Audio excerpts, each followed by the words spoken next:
This is how I always wanted the Shadow Show to start, with him not being aware of it, people being like confused in here because we're doing other things. Greg Cody's been wrestling his headset for a full 4 minutes. Zaslo's been laughing in his face.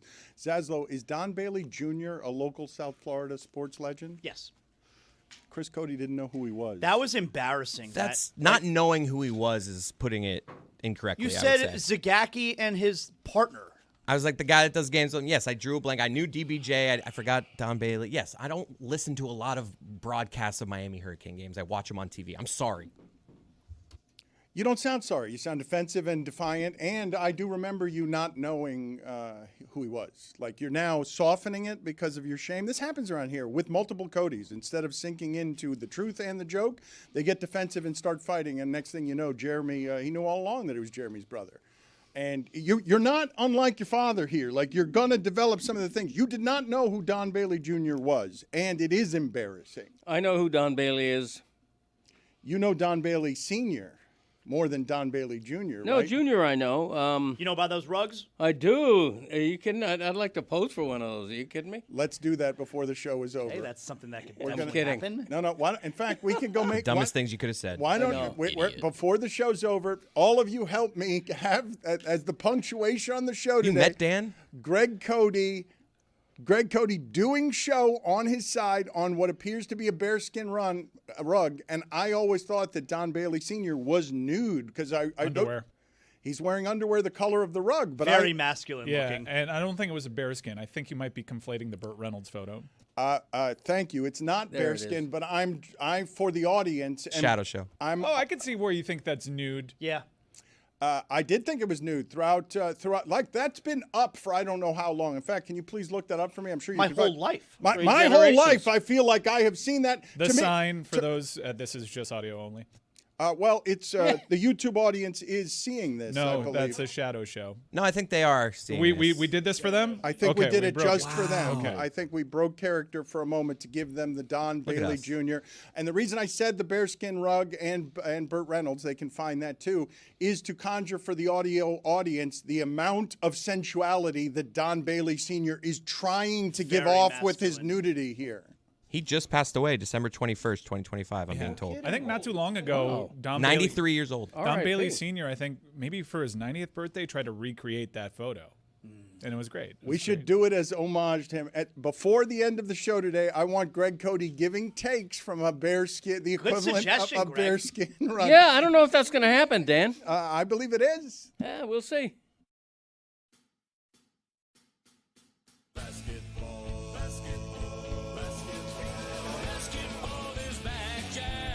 Time for our favorite winter sport. The summertime is over, so let's head down to the court. Time for the tip-off. Give me fast breaks on the attack. Will you shoot a three or take it to the rack? Basketball is back, Jack. It's a dream shake down in the post, or a killer cross you love the most. When the offense tries to run and gun, is it man to man or box and one? It's big plays and talking smack. That's how you know that basketball is back, Jack. Let me hear you say basketball, basketball, basketball. Basketball is back, Jack. 360 dunks and pick and rolls. And we're gonna watch it every day till they raise the Larry O. Hard fouls and hook shots. A dagger three and hack a shack. If you say this game's the best, I'll say Zagak. Basketball is back, Jack. Basketball is back, Jack. Basketball is back.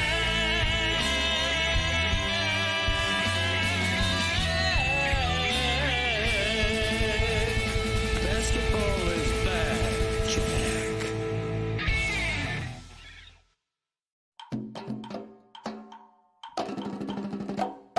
Oye, Pablito, what's good, bro? Mira que yo resuelvo. How Cuban are you, okay? Aquí vamos a ver de verdad quién es el cubano arrepentido. Billy Corbin. ¿Qué ponen ahí en ese aluminum tin? De pingao. Cortaditos. Cookies, always cookies. Dale. Yo estoy en la ducha, estoy en la casa. I haven't even left yet. Dale, mi hermano. Ahí estamos. They're 2 coladas. I don't know what talco is. Oh, Jesus. He's a guy who is blank. Prick. Mira, una colada que compré aquí. Por tu madre. I imagine it would be like, yo mama, por tu madre. Compota, is that like the raspberry compote they do on Great British Baking Show? Saludos. That's great to hear. ¿Cómo sentimos de los huracanes? Oye, los huracanes. La Universidad de Miami y los huracanes viven en el corazón de nuestra familia. How'd I do? Guess where we're doing the party? We're doing it at Bird Bowl. Is talco and baby powder the same thing? Yes, you doofus. All right. What kind of Cuban are you? I love you, Miami. Basketball is back? Better be talking about Jay Lucas. I'm telling you right now, basketball is far from being back. Although I do have an eye on the Ja Morant situation and the Giannis situation. Hey now. We'll get to all of those things. At some point, I suppose we'll get to the University of Miami being a tournament team, because they are. They've only lost twice. But football is everything that has been consuming us around here. And I want to start with Mike Tomlin for this reason. Back when this show was starting, and this isn't really journalism, but it was kind of journalism, there were things happening around the Dolphins that were chaotic and funny. And one of them was that a person named Joe Bailey was hired to find a new CEO for the I Dolphins. love this story so much. It's I'm so glad we're good. starting with well, this. but because to watch I what's love happened this. the last 20 years has been unbelievably funny if you're not a Dolphins fan. They were thinking about hiring a CEO, and so they hired somebody to go hire that CEO, and he did a worldwide global search. It was like a search firm. Yeah, and the head of that search firm did a worldwide global search and found the best candidate in the mirror of his bathroom. He appointed himself the CEO. I can do this job. And then when it came time to hire a coach, Mike Tomlin was available to him, and that person was overheard by employees at our station saying that Mike Tomlin was too hip-hop to be hired by the Miami Dolphins. Now, never mind that Mike Tomlin is the opposite of hip-hop. They went with Cam Cameron, by the way. Yeah. who is also the opposite of hip-hop. Like, if I may, because this story about Mike Tomlin being so hip-hop, like, no one knows the origin of it. I've heard everyone. Like, I'm the guy. Like, I asked, like, we were talking. I was producing the Dolphin Hour. It's a great scoop. Or interning at the time. Just so, like, you want some credibility behind it. The conversation went as such. I was talking to Joe Bailey, and Jimmy Cephalo was there. Oh, yeah. And this sounds like it happens to know. This was, but like I've heard it for 20 years, and like everyone's like, "Oh, is that true?" Let me stack my credibility against it. Yes, it is. We were talking about the Dolphins head coaching search. I volunteered, as any 19-year-old intern would at the time. I'd wait for people to stop talking and offer up my own opinion. I like Mike Tomlin. You did that back then. Back right? then too. Back then, but back then too. You yeah, don't do that anymore. Back then too. You were doing the Mike Ryan show for them. Back Stop then. talking sense. Yeah. But I said I like Mike Tomlin. I nailed that one, by the way. And Jimmy Cephalo goes, Joe, you met with Mike, right? What'd you think? And he kind of pshawed to hip-hop.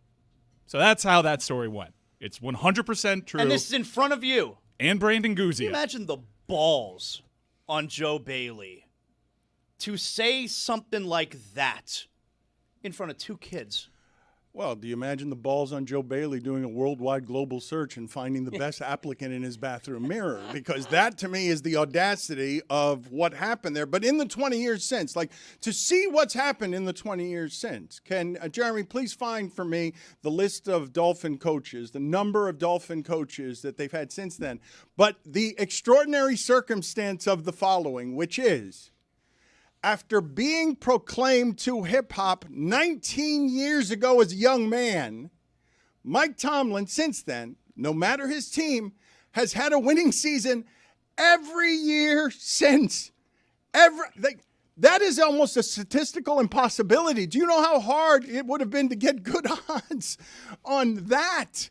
19 years ago, will this person who's too hip-hop for the Miami Dolphins, according to their search firm head who appointed himself the CEO, will have a winning season every season since, so that yesterday, after 8 straight seasons of not winning a playoff game, he steps down and people are surprised and eulogizing him because they are indeed amazed. Well, the Steelers have had only 3 coaches, and this one is stepping down after 19 years. We all understand you got to win playoff games in 8 years. But what is I think Zaz might be able to do this off the top of his head. Dolphin coaches for the last 19 years, since the Dolphins thought that Mike Tomlin was too hip-hop. Let's get Zaslow to try and see if he can get all the interim coaches here, too. All the names since Mike Tomlin was not hired by the Miami Dolphins. But to have that put against the Dolphins never winning also in those 20 years and having this assortment of leadership changes while the Steelers had only Shula in charge for 19 years. They basically put Shula for 19 years. They got a chance to hire another Shula. I want to get Greg Cody's thoughts on hiring Chris Shula because to me, there's no better candidate than that. That's the best candidate there is for the Miami Dolphins job, I think. And it's not just the name. It's go get me one of the McVay guys who's going to do things smartly and differently and youngly. But give me your list, Zaslow. Yeah. See how close you can come. I'm pretty sure I could do it. Cam Cameron, then you had Tony Sperano, Dan Campbell, interim coach. You're skipping a different interim coach and different head coach. Jim Bates? Oh, Todd Bowles. Todd Bowles is the interim coach. Yeah, Jim Bates was one said. Todd Bowles, all right, Sperano, Dan Campbell, Adam Gase. Joe is Philbin. in there. Philbin was before. Brian Flores. And here we are, Mike McDaniel. I think you're going right. So you went missing Cam Cameron. any interim coaches? It's Cam Cameron, Tony Sperano. Sperano's interim coach when he was fired midseason was Todd Bowles in 2011. He had 3.5 years of Joe Philbin. His interim coach was Dan Campbell in 2015. Then Adam Gase for 3 years, Brian Flores for 3 years, and Mike McDaniel for 4. And one thing all of those coaches have in common is that none of them had been an NFL head coach before. And that's the only thing that concerns me about them hiring Chris Shula, is that I think there's a segment of the Dolphins who finally want experience. Oh, I in don't that care. Seat. McDonald wasn't a head coach. Well, it doesn't matter that you don't care. McVay wasn't a head coach. No, but that's not how we're doing it anymore, Greg. That's just not how we're doing it I'm anymore. telling you, that's part of the thinking. If you look at the playoff Dolphins teams, though, there are like Sean Payton went somewhere and turned it around. Like there are examples of both. I don't think there's a right way to do it. You can get a young guy. There is a right way to do it if you don't have a quarterback, and it's build with someone with stability you don't have a quarterback. Tomlin wouldn't help them this year. Tomlin's tried for 8 years to win without a quarterback. That's how it goes. Like, don't Tomlin, don't Harbaugh. Those guys can't fix it. They win you the press conference in the offseason. Get me somebody who I could tie to a quarterback so I could build the architecture for the future. I'm not sure that's how it goes. He's still making the playoffs without a quarterback. Usually you suck. I'm saying it's not good enough. Ultimately, at the end, Pittsburgh fans are fed up with Tomlin, even though I don't believe that they should be, because he has gotten the ceiling from that team. That's the best you can do with Mason Rudolph playing games for you all the time. Right. Well, Chris Shula obviously is the opposite of a quarterback whisperer. I mean, if you're thinking quarterback first, I'm not sure you hire a defensive coach. But, no, I'm not anti-Chris Shula at all. I think he'd be a good hire, but I'm not one of these people who says, oh, you got to go get Chris Shula. He's going to be great. We don't know that. We don't know that he's a head coach. We still don't know that Mike McDaniel is a head coach. He's an offensive coordinator. Is Chris Shula going to make a great head coach? A lot of people seem to think yes, and I'd love to think yes, but nobody knows right now. I think when you don't have a quarterback, or if you have a first-year quarterback, I think hiring a defensive head coach is a mistake. I think it's a mistake because eventually, okay, so hire a great offensive coordinator. All right, good. And then that guy inevitably leaves because he's a really good offensive coordinator, and now you're changing the offense with the young quarterback. Like, if you don't have a quarterback or if you're drafting a rookie quarterback, I think you need an offensive head coach because there's no threat of him leaving. But I don't know if they're going to have a quarterback. And when Greg Cody says I don't know, we could literally almost apply that to anybody. Because if I put Tomlin in here or Harbaugh in here right now, we also don't know. Like, we don't know anything about what that person can actually build because they don't have a quarterback. But except that we've seen 20 years of their work. There's a track record that there isn't for a Chris Shula or anybody else who hasn't been a head coach. I've seen 20 years of his work in a place where he has organizational stability and support all around him. That does not mean he can take it and just pick up and leave and take it with him. I think that stays there. The Steelers have had the 3 coaches in all of their existence. I can see Tomlin bouncing around from here. I can see this next job not working and then him getting a 3rd job because I'm telling you, we give these guys too much credit on leadership when what they inherit is very often something that is so sprawling, especially when you're leaving a place you've been for 20 years that has function and you're going to a place of dysfunction that they get there and they're like, what the bleep is this? My attention to detail doesn't work here. Who are these people? What's wrong with them? Yeah. I do think somebody out there loves Quinn Ewers as an option. McDaniel did. That's why he gave him 3 games to prove himself late in the season. Oh, you think he did that because he loves Ewers? I think he did that because he was desperate and wanted to see if the guy. Yeah, I mean, yeah, for sure. He did that because Tua couldn't get hurt as an injury risk in the salary. There was no reason to play Tua whatsoever, so they went to the next guy. It could have been anyone in the world. They could have signed Cleo Lemon again. Like it could have been anybody in the world playing quarterback for them. It would not have mattered. They just needed – Tua was going to sit no matter what. It wasn't about enthusiasm about the future. But I want to get into, with Cody, some of the details that I gave you earlier this week because I don't know the right way to fire someone, but I know that this is the wrong way. And the way that it happened with the Dolphins, Mike McDaniel is conducting his exit meetings. He's in the middle of a day full of these. He's got a lot of players that he's sort of explaining what next season's going to look like, how they did this season, whether they're going to be here, what he wants from them. So he's behaving as if he's still got a job. Stephen Ross walks into the room, and it's described as kicking down the door. Like there was not an announcement, an appointment. There was no warning of this. And the player is sitting there looking at the middle of his exit meeting. It's what's happening here. And McDaniel finally, we'll pick this up later. Like, they're middle managers, okay? We forget this all the time. Look at how Bisciotti behaved yesterday as the Ravens owner and remind yourself that the owners are the one in charge and all these people that we spend all this time talking about on television, all middle managers, all of them. McDaniel's like, oh, okay, I guess this meeting, we'll pick this up later. And then he was fired. That's where and how he was fired. Didn't know he was going to be fired. That's the end of the exit meetings. What are your thoughts on what happened there, how it happened? Where do I start? The owner totally misplayed this. It was an act of indecision by Stephen Ross. You know, Black Monday is when you fire the coaches. That happened to 5 or 6 other guys on Monday. And McDaniel on Monday is having a press conference saying, I'm not only still here, but I'm going to be in on the general manager hire. Okay, so at that point, Thursday, 3 days later, you assume McDaniel's getting 1 more year, which I think had been the assumption all along, especially since they fired Chris Greer and then finished the season 5-3. So this is a flip-flop on Stephen Ross.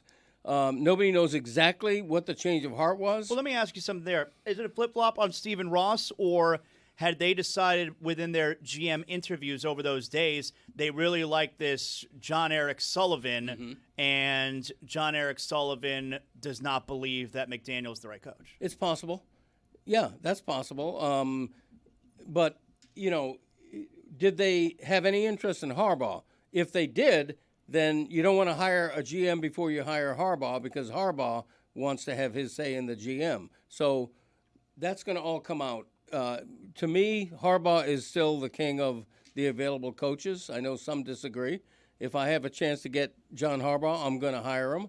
Apparently the Dolphins felt differently, and now let's see the way they go. What are your thoughts? Because everyone here was eager to hear your Dolphin thoughts, and we haven't gotten to enough of them. You are a Dolphin apologist, Dolphin homer, the author of historian. Dolphin historian as well, the author of a Dolphins book. Fins at 50. Your thoughts on their management structure and the argument that Mike Ryan and I have been having for about 10 years. I believe Stephen Ross is the worst owner in the history of this town, Right. even though he's done some good things that don't have anything to do with football. Stephen Ross has been great at development, at building around the stadium, at bringing in F1, at bringing in tennis, at doing all these other ancillary things. The only thing he hasn't done is put a winning team in his stadium, the stadium that Joe Robbie built, by the way. I always like to remind people that, which is why we're getting the World Cup, because Joe Robbie had the foresight generations ago. The stupidity bankrupted his family. It did. But it was good for good foresight, though. It was good for reminder. the town. Good it foresight. was good for the town. Joe Robbie did what no other owner has the balls to do, which is build his Go own bankrupt. stadium. Okay. Well, you can put a bad slant on Joe Robbie if you want. I'm not putting it on Thank Joe you, Robbie. Joe. I'm not. Thank Thank you, you, Joe. Joe. Thank you, Joe. Thank you, Joe. I'm not putting a bad slant on Joe Robbie. I'm By saying he bankrupted his family. It that sounds like you're sentence putting is a not bad a slant positive. on And him. the way It's a that you said fact. it, I don't know. It's just if that's how the way you talk. Doesn't but seem like you're it was building up the bad. family at the moment. No, not at all. I'd love for rich people to go bankrupt on my behalf. it's a fact. Zaslow wants $50 million a year for Harbaugh. No, I don't want that. I'm saying if Stephen Ross wants that, he can do it. I think they should have gone after Harbaugh. The timing was right. Now, whether Harbaugh wants them, he's vetting teams. Teams aren't vetting him. And quite frankly, unless he's enamored of Quinn Ewers, there's no way he's going anywhere near the Dolphins. Can you imagine coaching Lamar Jackson and then being enamored with Quinn Ewers? Put it on the poll at Le Batard Show. Can you imagine coaching Lamar Jackson and then being enamored of Quinn Ewers? A theory that I like about John Harbaugh was, he was going to take a week to himself and be with family before he started accepting any phone calls. I think he was just waiting to see the result of the Bills game.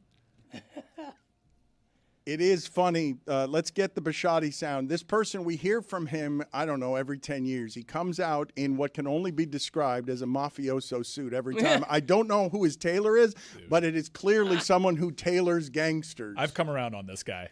I like him. I think it's the shoulder pads or the fact that he looks like he'd pay a couple $50,000 to watch them have sex. So here is here is Bisciotti, and last time I think we saw him was just how casual he was in front of microphones during the Ray Rice scandal. Like, yeah, whatever's happening down here. I know you guys are all troubled by it, but I'm above all of this. I've got a lot of money, and my suits are tailored by somebody who's a mafioso.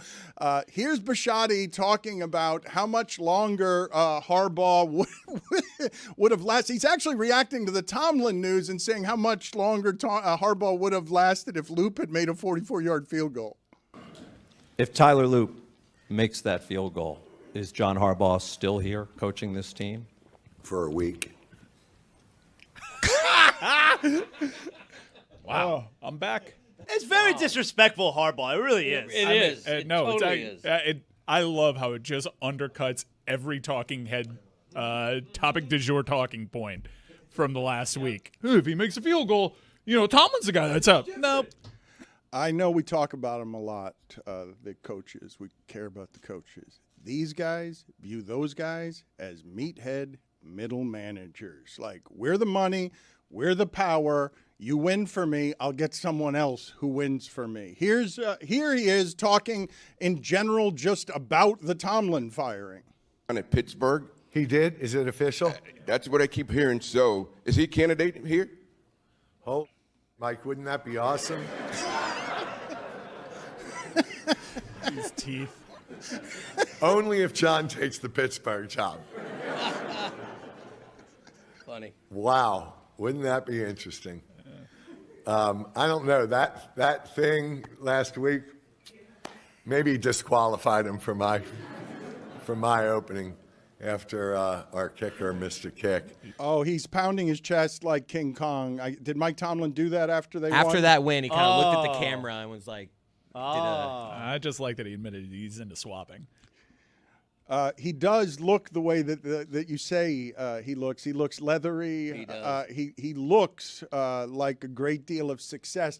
But again, when I tell you guys, I actually learned this at ESPN, the gulf of difference between who's in charge, the number one skipper, and the number two. How about Biscotti just looking around the room? Is he a candidate for us? Yeah.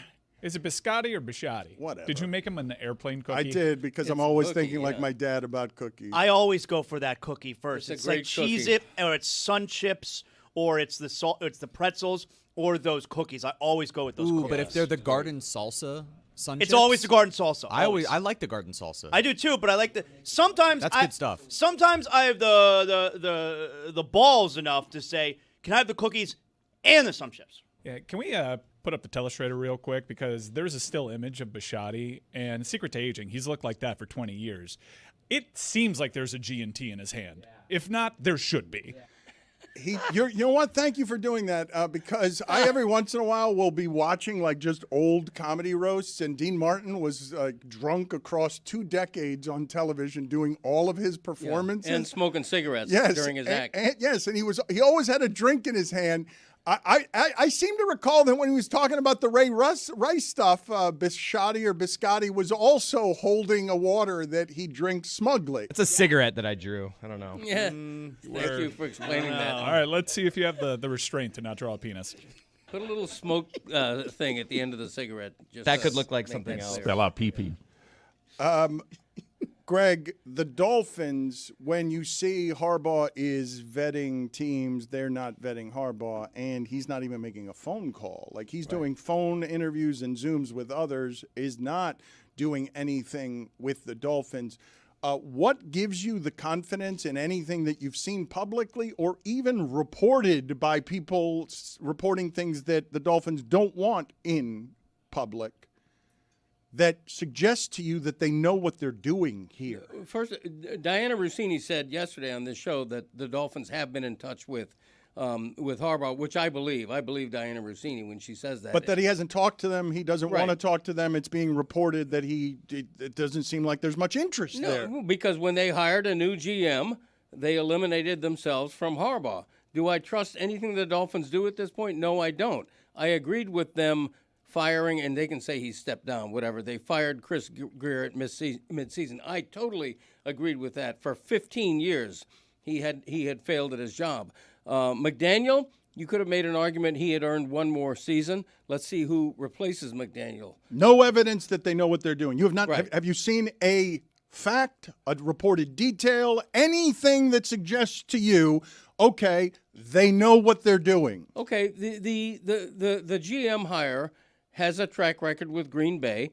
He doesn't have a ton of experience. He looks the part, though. At being a GM. Yeah, but I'm a little confused. They were pretty decisive on the GM. Yeah. And I know Well, if you allow for the fact that Chris Greer was in a job failing more than any other GM ever has, they eventually got to decisive. Yes, but he had the job and stability longer than anyone with that failure resume has ever had that job. Right. So let's see they, who they he moved picks for a on one. coach. They moved on one pretty quickly, and everyone seems to think this person's fine. I know the McDaniel thing could have been handled a little bit better, but look, I understand we have a differing opinion on Why Stephen could Ross. the McDaniel thing have been handled? What did they do wrong with McDaniel? They just waited a little bit. They waited 3 days. They're They saying- gathered as much information as possible, then made a decision. Putting He was the just putting coach it, for 4 years. putting him out there on Monday to do that press conference where he says I'm going to be part of the search and firing him 3 days later just seems like you're not really you don't know, you're flying by the seat of your pants. Yeah, that's a little sloppy. Yeah, that was sloppy, but I think if I could piece what happened together is every single one of their GM candidates were asked, like, what would you do here? And they were all That'd like, be well, my guess. we'd blow out the head coach. And Harbaugh became available in those couple days. Yeah, but I honestly think it has more to do with maybe the information that popped up when they were interviewing all their candidates, and their recommendation was move on from Mike McDaniel. Yeah. I just saw Tony pop up, and Tony is a hustler, and Tony is trying to do something here. We are the Cuban epicenter of sports in Cuban sports history in America because it's Mendoza against Cristobal in Que Bowl A. And Tony has gone to Columbus, which I can't believe. He's outside of Columbus at the moment. Well, he's trying to get to Columbus, and Mike and everyone here tells me that I don't understand what a bubble I live in and how much Miami hates me and how much Cuban Miami hates me and how much Columbus hates me, and he doesn't think well, Tony is always confident, but everyone here thinks Tony can't get into Columbus because if you're not familiar with Columbus, its facility, it's a college facility. Like, they've got a lot of money, and when you go into Columbus to train, you're like, holy shit, this is not like anything else in Miami. All the Cuban money is in these facilities where they're very good at sports, and they've gotten they've made it important to be good at sports, and it's not welcoming to me as somebody who is El Gusano in Miami. So, Tony, you're confident you can get in there because you're confident about everything, but nobody here is confident you can get in there. Yeah, correct, Dan. Hello. As you can see, I'm sitting right now on the one concrete block in a median on 87th Ave and 32nd Street, right between three different schools. I got Banyan Elementary to my left, I got Christopher Columbus High School behind me, and I've got St. Brendan right down the road, which is literally right there next to Columbus. So right now we're standing in front of the Fernando Mendoza Class of 22 Heisman winner sign, which is what I wanted to get you here. It's a bit of a fortress. Columbus is a bit of a fortress. There's a lot of people on golf carts driving around. There's a lot of people watching and looking and kind of pointing and seeing what you're doing. So I've made a couple calls. I've made some contact with a couple of different people. I'm certain we're going to be able to get in later on. And maybe have some surprises along the way. You're certain? I've already made the calls. You're certain you're going to get in there. No one here believes that. No one always knows a guy. Yeah, but you were certain that Davis Mills was going to be a champion quarterback. Hey, he's still alive in the playoffs.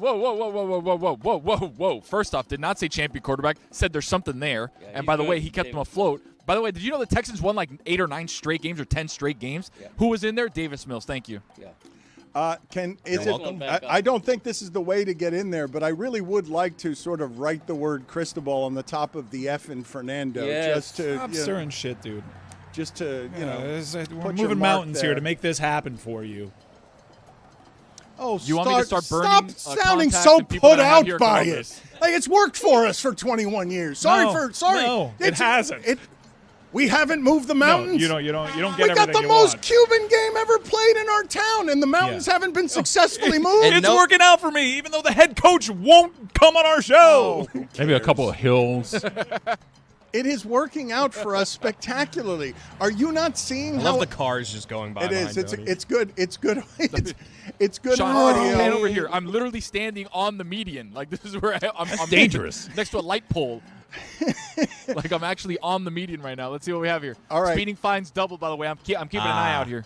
All right, we will check in with you later here. Do you have anything else you want to tell the people about Columbus, though? Because it's my understanding that all, ESPN especially, but that all the major media entities that are trying to tell the stories of this game are going or trying to go to that school because a Miami school has never been in the position it is for this game.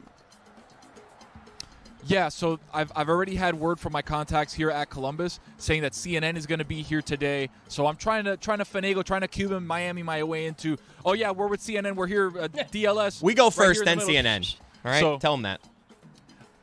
Maybe I'll try, but my contact said that we may have some surprises You don't along the try, way. you do. But thank you, exactly My mother right. used to Just say do that. it. So.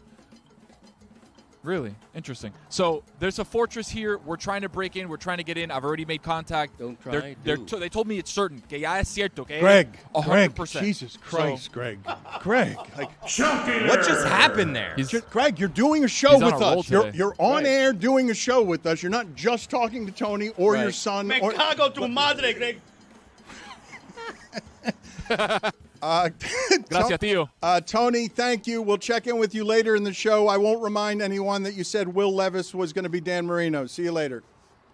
No. I said if you squint. Bye, Tony. He Fade had some him down. plays that looked That'll be like enough. Marino. Bye, Tony. We don't need him to defend his position. there. Speaking of people who should be faded down, let's go to Jeremy Taché here in a moment because Jeremy Taché came in here swaggering today, and he thinks everyone here is really dumb. So we go now to Jeremy Taché. Jeremy, why do you think that everyone here is really dumb? Well, Zaz and Dan, I mean, you guys are fools. Like, how stupid do you feel after watching Bam Adebayo drop 29, 9, and 4 on the Suns last night, a really good team, right after you said he should be traded? Hey, Dan, remember when you said Bam should stop shooting threes? I know. And then he hit 2 threes right in your face How to many take did he the hit last lead. night? 5? Did he hit 5 He went last night? 4 of 6 from 3 last night. And one of He them shot is toe. One of them we 67%. thought was a 3 in the fourth quarter. His toe was on the line. Oh, yeah, it so would've he been- kind of hit 5. It would have been 5 of 7. I mean, he's spectacular. Like, to watch that guy have the type of game that he did defensively to anchor that team against a team in the Suns, again, that's been really good. That's 8 games over 500 in the Western Conference. To watch a guy like that, and then to watch you guys trade the man who is now second in Heat franchise history in scoring. Okay. His value will never be higher. That's the best he's ever shot. You still trading him? Okay. I cannot believe your dumbass would trade Bam Adebayo. Okay. A player who has been nothing but spectacular for this organization the entire time he's been here. Mita, here's what I said yesterday. I would trade Bam, not because I don't like him, not because I don't want him on the team. I do want him on the team. In theory, I don't want to trade Bam Adebayo. But I don't believe, based on all the information we have in Bam's career, I don't believe you can build a championship team when Bam's salary goes up to $50 million next season. I don't believe it's possible. I don't believe he's a good enough player. And I think he's a player you could win with, but not at $50 million. So, it's not like with Tua. I don't think you could win at Tua. I don't care if they're paying him $1. I think you could win with Bam, but not at $50 million against the salary cap. They're not going to win. The Heat are not going to win a championship with the core of Bam, Tyler Hero, and Norman Powell. It's just not going to happen. Now, trade Bam for Giannis. There. I'm suggesting Okay, we'll get to that stuff in a second because Giannis booed his own booing fans last night. Great. And Rachel Nichols is reporting that John Morant wants to be in Miami. That is his preferred destination. But can you tell me, Jeremy, that game last night was a lot of fun. It's awesome. Put it on the poll. Should it be illegal to have Dylan Brooks and Grayson Allen on the same basketball team? Dylan Brooks lost the game with his silliness, and he was super annoying. And you'll have to give me some historical context. I have not seen Norman Powell that mad. Norman Powell does not, he kind of strikes me as maximum professional guy, and he's just out there to really grind through his job. So when you've annoyed Norman Powell enough that he wants to fight you, you're being particularly annoying. How rare is it for Norman Powell to react that way to somebody? I have never seen Norman Powell react that way to anybody. He is one of the most professional people I've ever been around in sports. Okay, you've been working for 6 minutes. You're covered in embryonic fluid. I'm sorry. I'm holding 2 Emmys right now. You want me to get here? Hold on. Yeah, congrats on that Emmy. Here's my third Emmy, Dan. You have any Emmys? And again, look at that shirt. You have any Emmys? I do not. I don't respect television. Nick Wright is next. There's a reason they call me Jeremy. I'll give you 45 seconds on the Marlins before we get to Nick Wright as a reward for being right just yesterday and only yesterday about your Miami Heat. First of all, I'm right every day about the Miami Heat. Second of all, Ryan Weathers and Edward Cabrera have been traded away from the Miami Marlins. They were 2 pieces of the Marlins rotation. Now, Ryan Weathers barely pitched last year, so they just traded him to the Yankees for 4 prospects. They acquired Dylan Lewis, who's a high-upside center fielder, and they acquired 3 other prospects. The reason they got those prospects in particular is because they really fell in love with the value that they could get there, because those are the guys they were discussing in the Edward Cabrera trade. Edward Cabrera just had a career year, a guy that you couldn't really rely on up until this past season. The Marlins pitching staff and their new throw nasty strikes mentality really unlocked something in Edward Cabrera. So they feel like they're selling high on him. They acquire Owen Casey, who was the best prospect that was traded this offseason. A left-handed hitting outfielder with a lot of power, a lot of potential. He was just blocked in Chicago, but they called him up late in the year. He's a dude who has raked in AAA. So with him, they acquired a major league ready bat who's going to contribute this year. They acquired 6 other offensive prospects to be able to really continue to stack their farm system. And this is what you're going to see from the Marlins. They're going to find value where it's necessary. All right, that'll do. So That's enough, man. I said 45 seconds. I thought we were going to have a timer. I thought that we had a whole thing that we were going to do, and instead it's just him yammering. Talk Marlins before Canes? What the fuck? Yeah, I mean, a little weird right there. Yeah, that's crazy. Mike Ryan, you're being someone who is getting, and it's only Wednesday, your levels of agitation, of emotion. You're coming in here every day, ripping Alabama's quarterback. You're ripping. You're finding ways to be more and more emotional. And we're still 4 days out. I don't think you're 4 games. No, it's more than 4 days. It's. I think I've been chill. Friday, 5 days. Saturday, I think I've been chill. Sunday, I, Monday 5. I reject the way that you're framing me for the audience. You're not emotional? No, I think I've been great this entire run. I could be shoving it up everybody's ass. I haven't done that yet. You haven't? Not yet. You demanded apologies from both me That and was the first time- Zaslow that was on Monday, and you said, fuck Billy Corbin. I think Appropriately. that was a very popular stance. It really was. The You were speaking comments for America. The right comments on Twitter, Yeah. which can be nasty, seem to okay. agree. Okay, well, we should all follow that. That's it should be a life principle to follow the comments on, on No, Twitter. I think you're framing me in an incorrect fashion. I'm sitting pretty. What's up? We'll get to you in a second, but we've got Nick Wright waiting. So let's talk. Man, there's a lot going on in sports, and Nick Wright has a lot of opinions. So let's speed him up and get as much sports information as we can from Nick Wright. He's next. Coming up on today's episode of the Alley Oop, Dennis Schroeder may have put the pause on my boy Luka Vandross. And y'all gotta tap in and let us know, chat. What do you think about this very interesting stare down between Julius Randle and Victor Wembanyama? Lock in.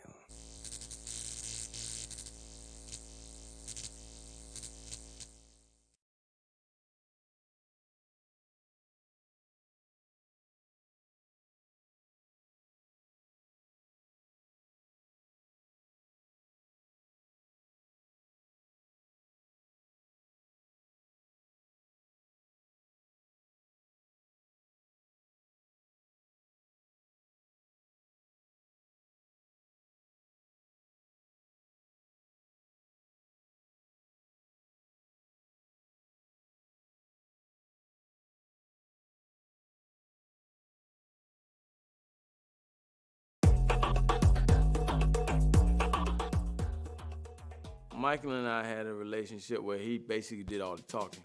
He would call the majority of the time to ask me did I watch him. It was I who won MVP of that game because I wanted to make sure they knew. And we ended that game with me catching that game-winning touchdown. And he would give me a couple of pointers. One game he called me. I thought he was calling me to say, you know, hey, you enjoy watching me play, but he actually asked me, did you see how I dogged out Darryl Green today? I was like, yeah, Mike. He said, yeah. I put this big, fine body on him. He couldn't get around me. I was like, yeah, well, you know.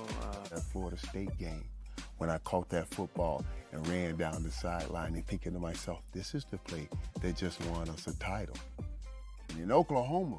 And they kept me on the phone for about an hour and a half, and he never even brought up my game. So, you know, that was him. But, you know, for me to know that I had a friend like that, that to drop up a dime anytime that I needed to ask for advice about something, he would always pick up the phone. But when he called you, it was mostly to talk about himself. And Lamar got ready to break my record for touchdowns. He was talking to him back and forth. Man, I'm about to break your record. I'm about to break your record. I said, oh, come on, Lamar. Come on. I said, listen, I have a package at your door tomorrow to tell you everything I think. I sent Lamar a life-size cutout of me. I said, every time you question what a real receiver looks like, don't look in the mirror. Look at this, and you'll know. And he laughed. He did break my record, but we did have fun with it.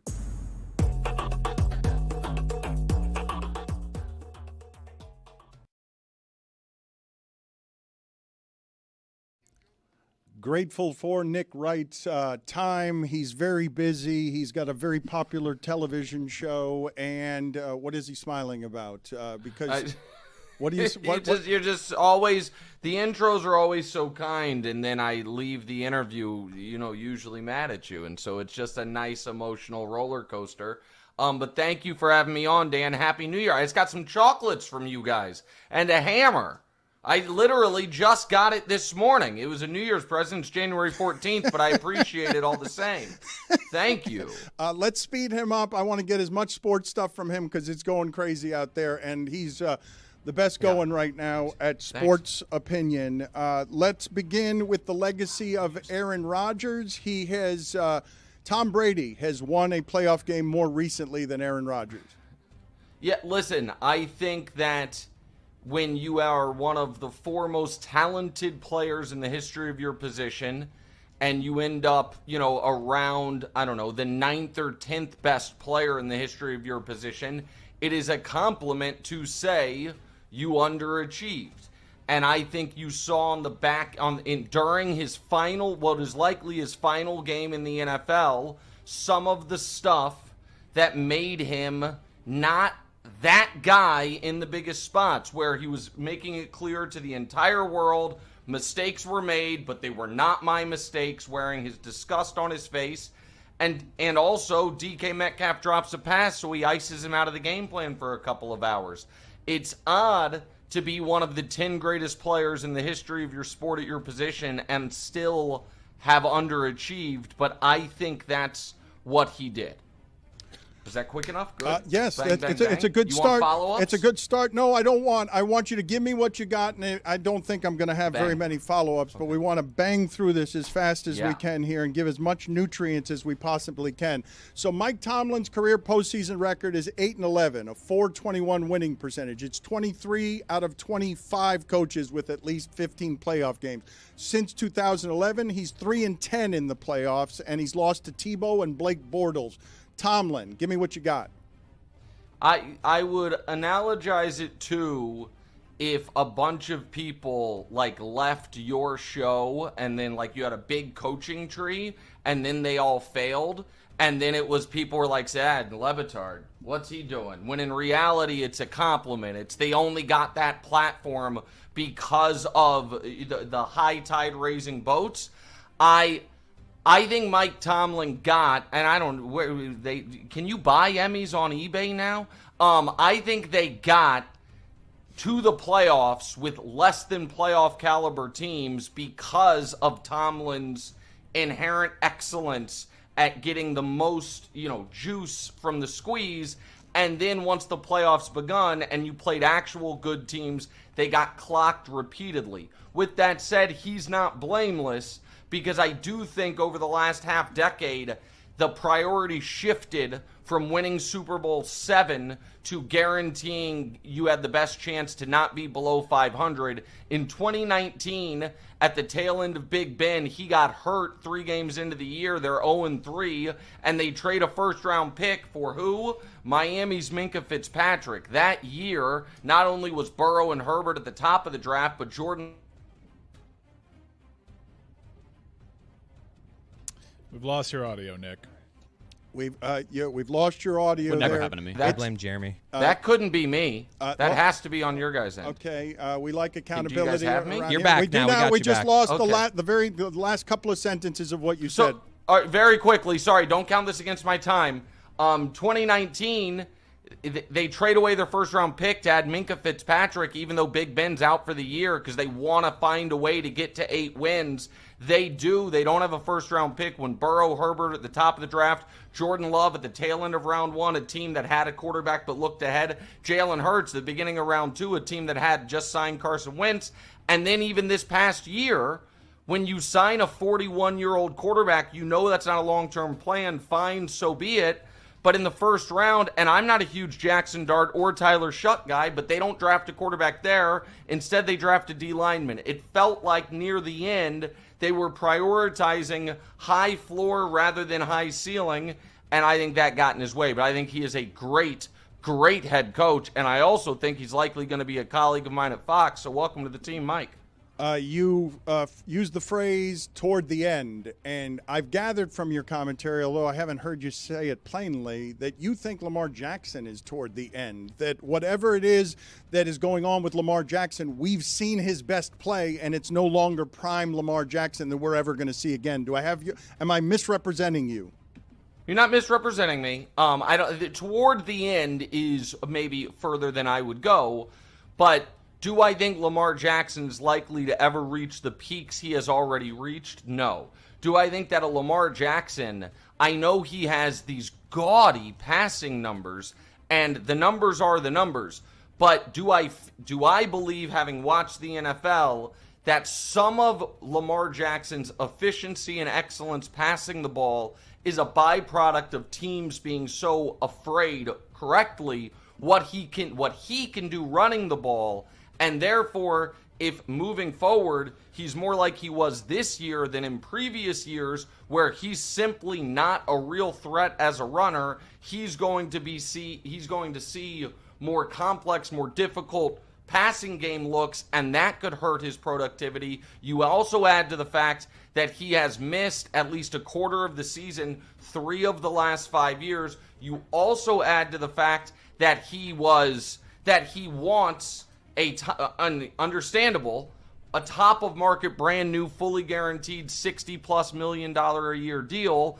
I think their best chance to win a Super Bowl was January of 2024, hosting the Kansas City Chiefs in the AFC Championship game, and they might have done it, but Justin Tucker demanded to get warmed up in Kelsey and Mahomes' practice area, and it's all been downhill from there.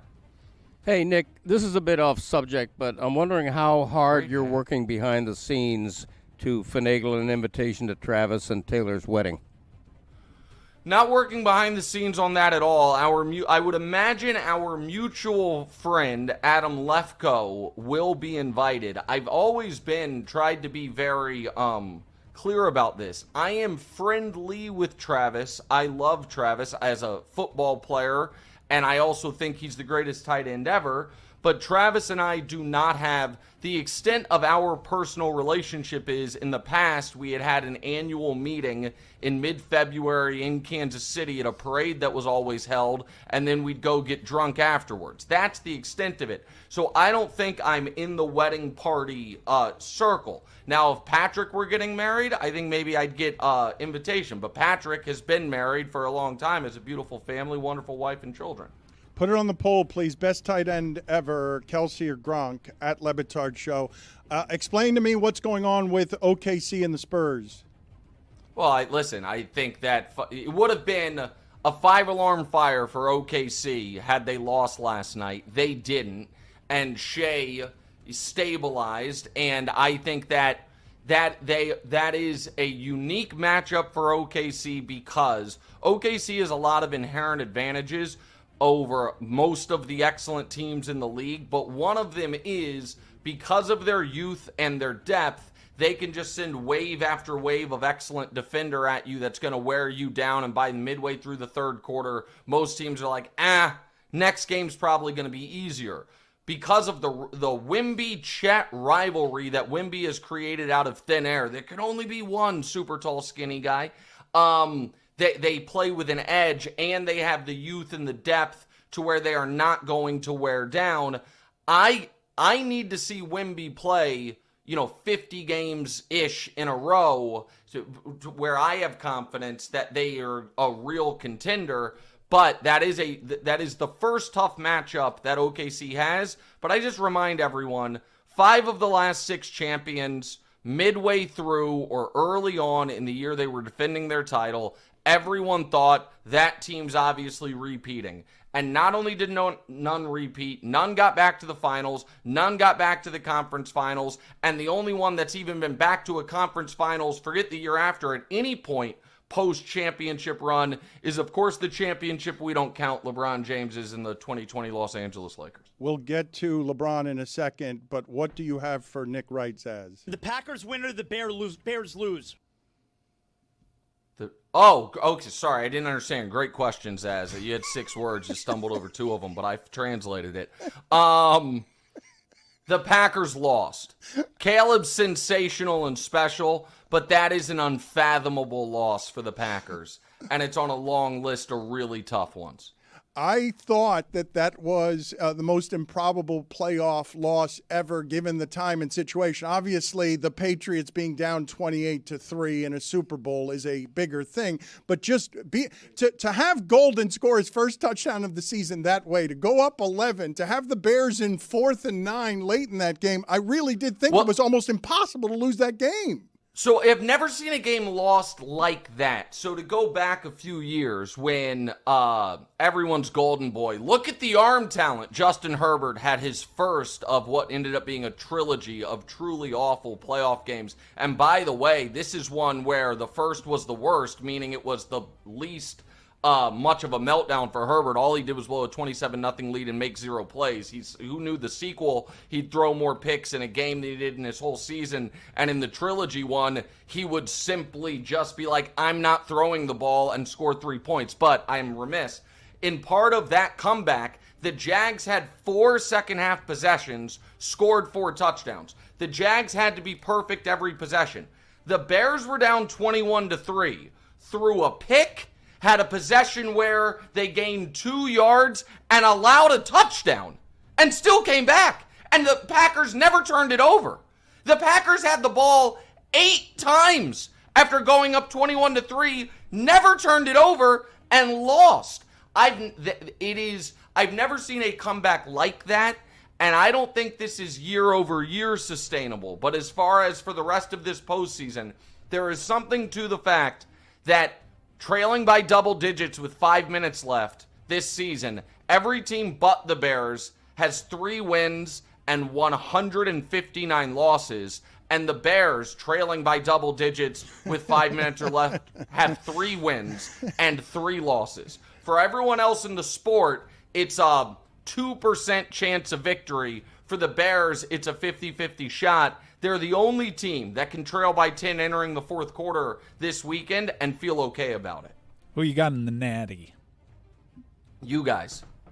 I'm going you guys. I had you guys over Ole Miss. There was I was very conflicted, and I actually said this on the TV show.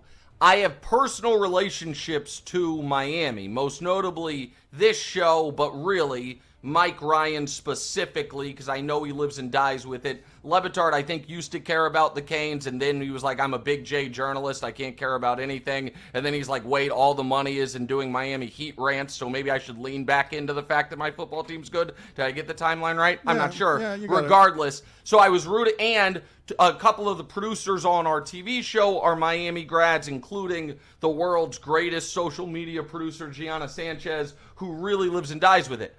I also wanted Lane Kiffin to stick to him. I really liked the idea of Ole Miss. He leaves Ole Miss because you can't win a championship there, and then they win the championship. So in that game, I was conflicted, but I like your guys' chances.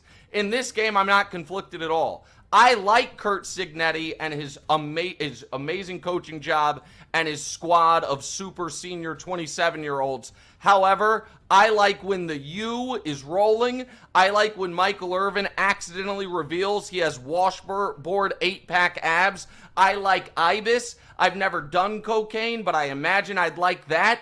So I'm going for the Canes. Greg, what do you have for Nick Wright? Hey, Nick, America is under threat of a Denver-Seattle Super Bowl. I wonder if you see a super team this year. Is there anybody in the NFL that's an extraordinary all-around team? No, listen, the super team decided they'd, take the season off, sadly, and not make their 4th straight Super Bowl. I think Seattle's the best team, but when literally every single person involved in watching or covering the NFL, their biggest concern about your team is your quarterback going to melt in a big spot? It feels like that team's never going to be the consensus favorite.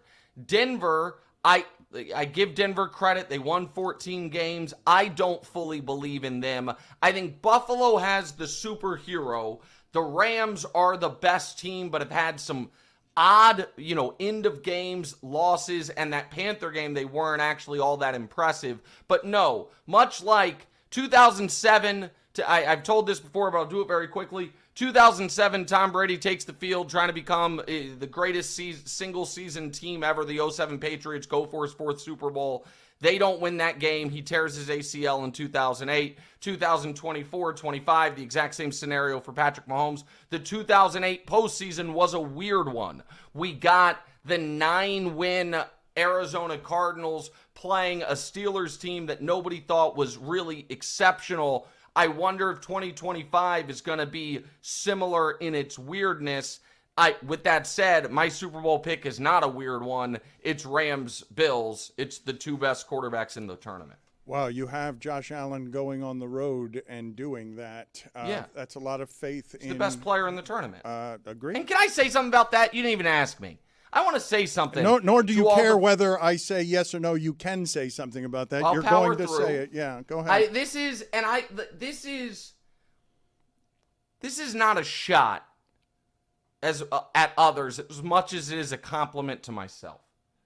These folks that wanted to preemptively lower the stakes for Josh Allen in the wild card game as a way to either ingratiate themselves to the ball knowers or to make it clear that only a Neanderthal would think that an all-time great quarterback has pressure on him when he's in the wild card round in Jacksonville. They actually were doing Josh Allen a disservice. And those of us that said he has to find a way to win in this spot, even though the Jags are really good, we're doing him a service. You know why? Because the stakes were high. That 40-yard seed to Brandon Cooks, trailing in the fourth quarter with 2 minutes left, become an iconic moment in his career. If it doesn't matter if you win or lose, if it's like, well, we all know he's great, so who cares, then that play is meaningless. The fact that 3 postseasons in a row, Josh Allen had the ball in his hands down either 3 or 4 points in the final 5 minutes of the fourth quarter, and 2 years ago, didn't come through, team got 0 points. Last year, didn't come through, team got 17 yards. And this year, did come through, team got a touchdown, and it was such a fait accompli that the analysis was they should have stopped trying to score briefly to give Jacksonville less time. That's the way you become a legend, is doing legendary moments when the stakes are high. So I say all that to say this. You're welcome, Josh Allen, for the pressure. It is a privilege, and this is how you become an all-time great. Not because someone's like their run defense. I got to listen to my guy Dominique and others be like, have you seen the Bills' run defense? Guys, they've got the rushing champ, the best offensive line in football, and a top 5 pass defense. And, oh yeah, by the way, Josh Allen. They should be awesome. I completely agree. I love watching him in these moments, too, because you know exactly what's coming. They're calling players. You got to keep it in his hands. And I think, I know you're a Chiefs guy, and maybe some of the knock will be, well, you had to wait till guys like Lamar and Burrow and Mahomes were out of the playoffs to do it. But the point was brought up on CBS that he actually is the reason a lot of those guys aren't in the postseason right now, because he beat them in the regular season in huge games in retrospect. Well, so listen, I also think this whole the pressure's on Josh because that trio is out is bullshit. The pressure's on Josh because Mahomes is out. Joe Burrow, everyone acting like, oh man, got to take advantage of Joe Burrow not being in the playoffs. He's never in the playoffs. He's been in the playoffs twice ever. Like Joe, the story should be, wow, Joe Burrow's in the playoffs, not, wow, Joe Burrow's not in the playoffs. And Lamar is the one, prior to the win against Jacksonville, Lamar's the one current starting quarterback in the league Josh had beaten in the playoffs, and he was 2-0 against him. Josh was not worried about the Ravens showing up to the playoffs, and the Bengals showing up to the playoffs is a surprise to everyone. It is an opportunity because why are we showing robots kicking people? Why wouldn't we? It is an opportunity. It's in the nuts. Because, why wouldn't we do that? Why wouldn't we do that? I don't even know what I'm watching. Oh, the robot has to do what the guy does. He's controlling the robot. How did he get it right away? I was so confused. It's a bad and then the robot mimics his reaction to getting kicked. I'm sorry the video team interrupted you with their nonsense. You were saying. No, I'm just saying, there will be no... I also thought that CBS broadcast, I thought when they're like, now don't you go say... You're good, buddy. You're my guy. Don't you go say that there's an asterisk on this because the Chiefs... Nobody puts an asterisk on championships unless LeBron wins them. We all know that. There is no NFL champion asterisk since the strike season, and I don't even know if that's an asterisk, because if I asked this Emmy-winning crew when were the strike seasons in the NFL, they're going to go 0 for 100. And so, when was it? When was it, Taché? This is Spit not it an at Emmy-winning crew. I'm an Emmy-winning Okay, crew. when was it? When was the strike season? The last 3 years for me. Okay. Well done. He's the host of FS1's First Things First. He's got to get out of here. And What's Right with Nick Wright, the podcast. Thank you, sir. Appreciate the arrogance. Hold on. As Just, always. 90 seconds. I know I have a hard out, but you said we were going to get to something we didn't get to. Throw Mike Ryan on the mic. No pun intended. Hey, Mike Ryan. LeBron James, all-star at 50? No. Have you seen him since he let that streak go? He's been really Maybe good, Zaz was on to something. He's been the really streak good. was holding him down. Yep. Since then, he's been a top 10 player in the league. Mm-hmm. See you guys. What's going on there? He's got the heart out. He tells me he's got the heart out. We try and get him out in the heart out, and then he yells I at got me. to get a about- Braun taken. Hey, I got a hard out, but the guy had 31, 10, and 9 last night. Nice little role Since player. he turned 41, he's been great. You guys out here Robin. slandering his name. Robin. Mike thinks it's the worst take that you've ever had. He's not going to be an all-star at 50, dude. Okay, well, here's the thing. It will, much like the last time I was on this show, or the second to last time, there is a real tough argument strategy of trying to prove hypotheticals incorrect. I think we can check the archives to see Yep. how that goes You for can. others. Notre Dame should be champs. I've learned.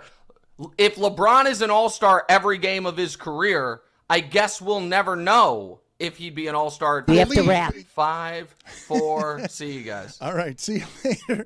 See you later, Nick. Now, he is a bit of a content machine, so he's allowed us. There are a number of things that I want to get to that he spoke about, but I first want to go to Greg Cody and how poorly, at this point in his career, he wants to do the things that we have asked him to do. Now, this is an incredibly poor recreation of the Don Bailey Jr. famous, iconic billboard that I believe, outside of the Coppertone ad, is the second most famous billboard in the history. Yeah, there you go. So this is what we're trying to recreate. Look at those abs. And this is what we have. Let's take my dad now. He's not even on a carpet. No, I don't know what you're Genuinely had no idea what Greg was trying to do. Greg, you're supposed to be on a carpet and you're supposed to be a little bit looking nude. You just look like you're in Why's repose. he got a blanket? Like, what are you doing? You got shoes He might on. be nude under that. That's what I think no, we're going but you for. got shoes on. You didn't recreate The waist down. Keep the shoes on on. a rug. I don't know what he's doing. We don't know what you're doing, Greg. We're advertising a flooring company. On a couch. Cody Flooring. We sell retrograde flooring, mostly linoleum and Chattahoochee. Greg, You saved it with Chattahoochee. You're on. Yes. Well, Linoleum is a tough word. It's Don't you also try it, funnier. Dan. I'll stop you. Thank you. You're supposed to be on the carpet, though. You're supposed to be selling. I'm on a carpet. Talking to the mic. Even there, he does it. All right. I'm on a carpet. Greg, can you do We this? went back to it. Can you do this a little better, please? I'd like to go to you at the end of the segment and have the recreation be a little better than this, if you don't mind. Get nude. And What if I do mind? Well, Gotcha. If you want Kane stock, I'll be on Kane's Insight. Dan. all right. Well, speaking of which, thank you. So there's We're a talking number. to Josh Pate and Brooks Austin. I believe we'll go live at 1:45. Mike started his. Yatu Sabe. That was a joke you were supposed to make 20 minutes ago. Yatu Sabe. It's supposed to be in the tone of that kind of thing. Yatu Sabe. I'm saying you know it. And Oh, is you it? know it. I thought it was that kind of thing. Oh, whatever. You guys are really ruining this whole week for me. Sorry, Mike. Oh, sorry, we haven't done enough UM. We haven't. All right. Slow everything down for just a second. Josh Allen has the most playoff wins, 8, without a Super Bowl appearance in NFL history. That's amazing. Yes, that is amazing. That's why I said it.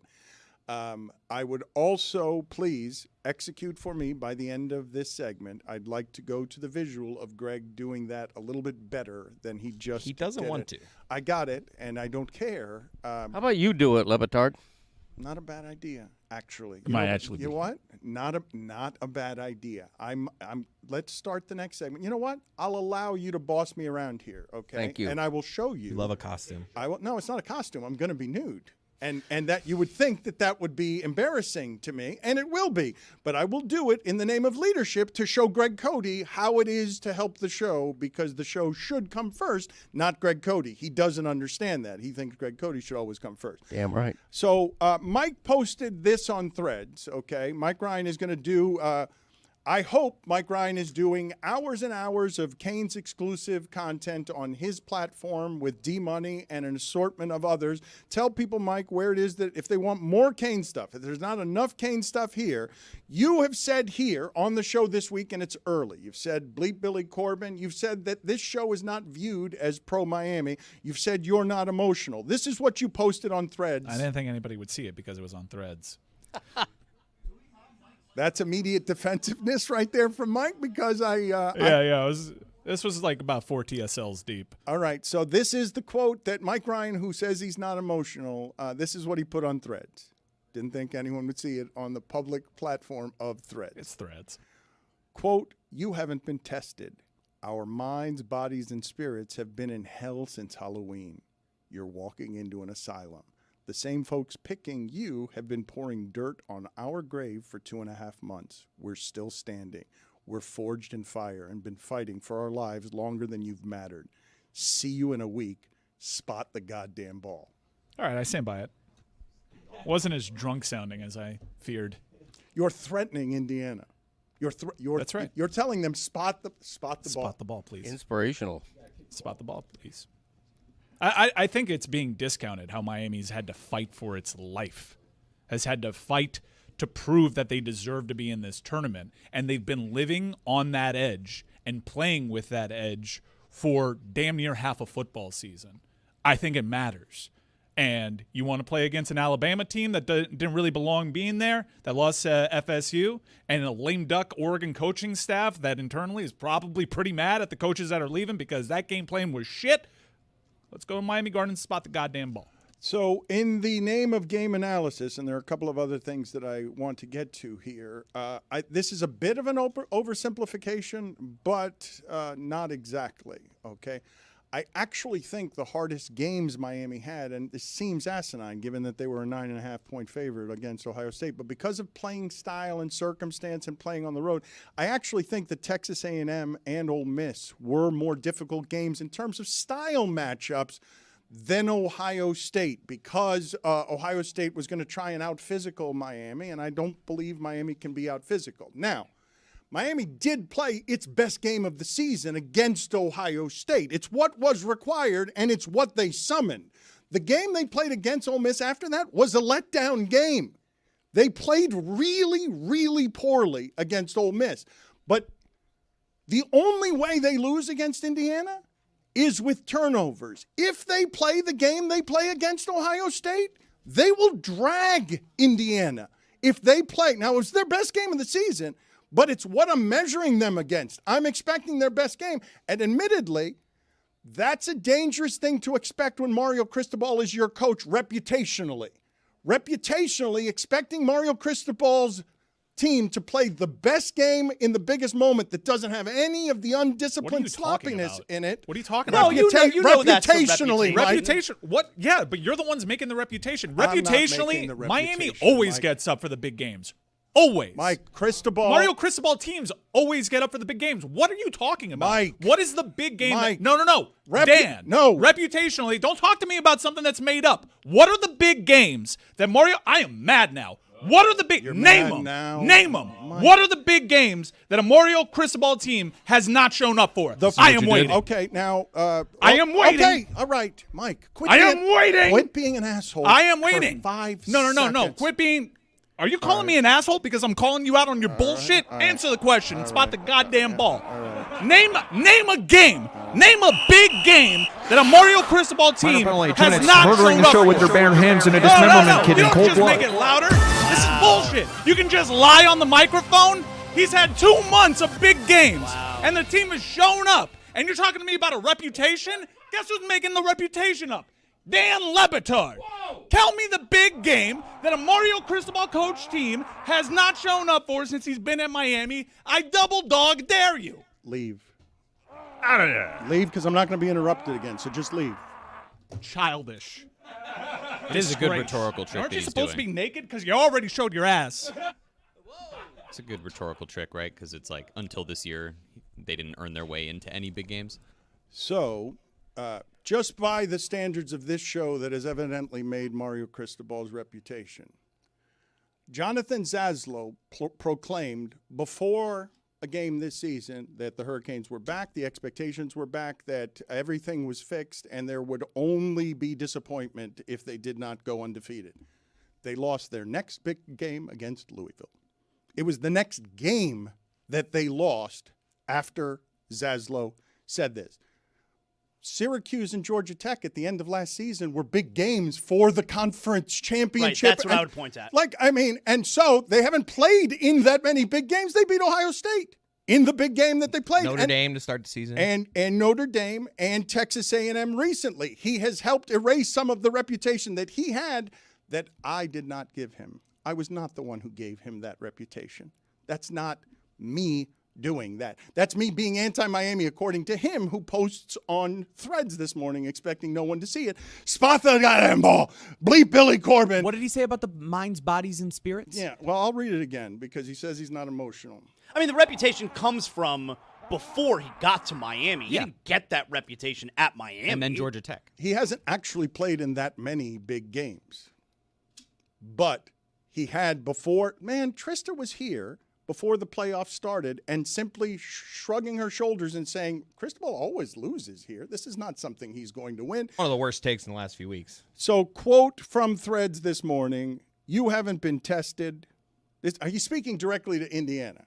Or maybe he's speaking to Signetti or all the... I think he's talking to defensive coordinator from Indiana. I think he's talking to all the Indiana players who are older than Mike. You haven't been tested.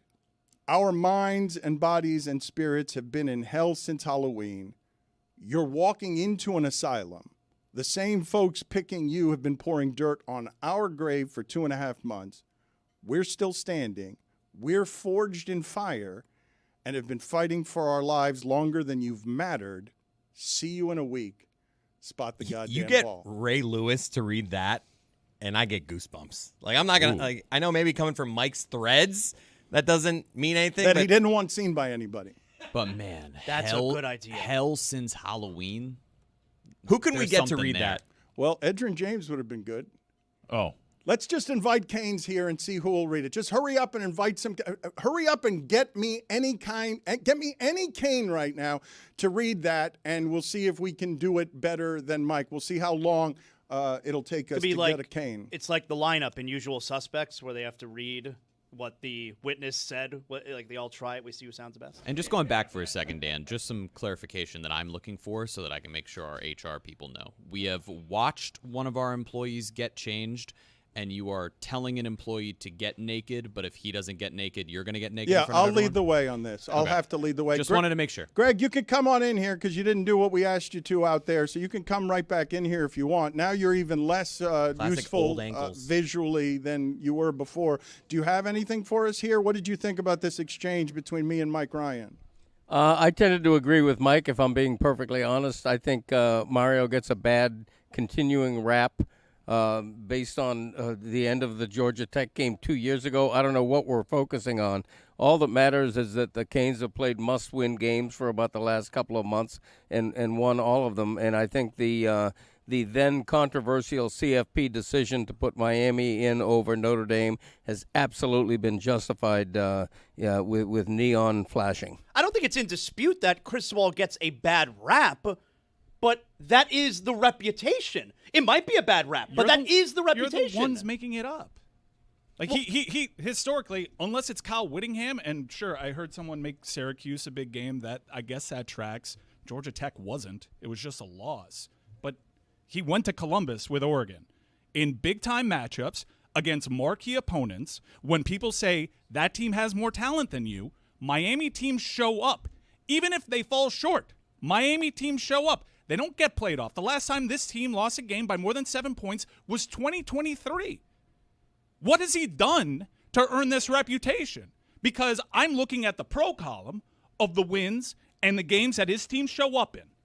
He just won a Fiesta Bowl in which you could actually accuse his team of coming out sloppy and flat. He wins these games, and if he doesn't win the games, he plays within the margins, and it's a close 1 or 2 possession game at the very end. What is this reputation? Do we follow the sport? Is ESPN doing this? Is this a PTI Mike Wilbon special? Yes. What is the reputation? It's just not rooted in fact. It's not. It's baseless. If anything, his reputation should be the opposite of what is being said. I think that because you are protective of the program, you are not hearing, surprisingly to me, that Mario Cristobal's coaching has been questioned at every point except until the last 3 games. It's been consistently questioned until the last 3 games. And it's not me doing it, Mike. It's me hearing it everywhere. Like, I said reputationally, purposefully there, thinking it might soften you some. How'd that go for me?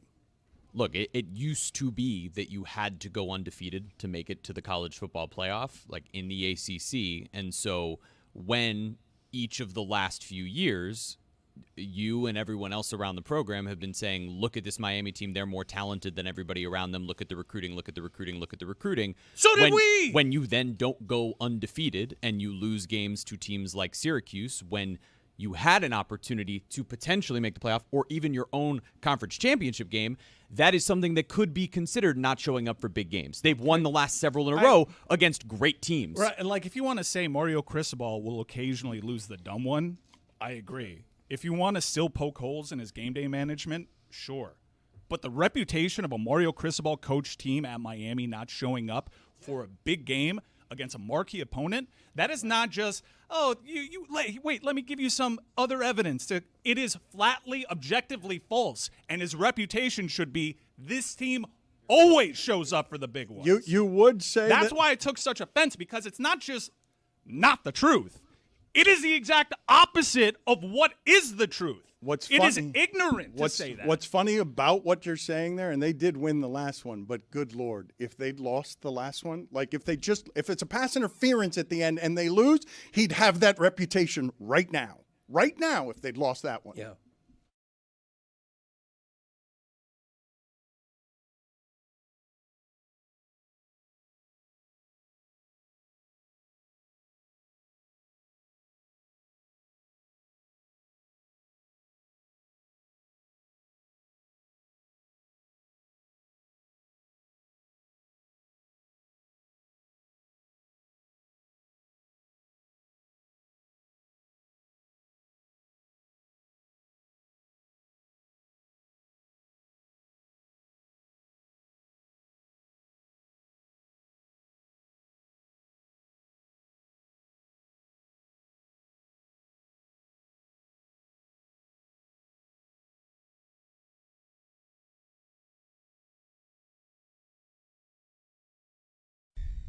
The game has changed.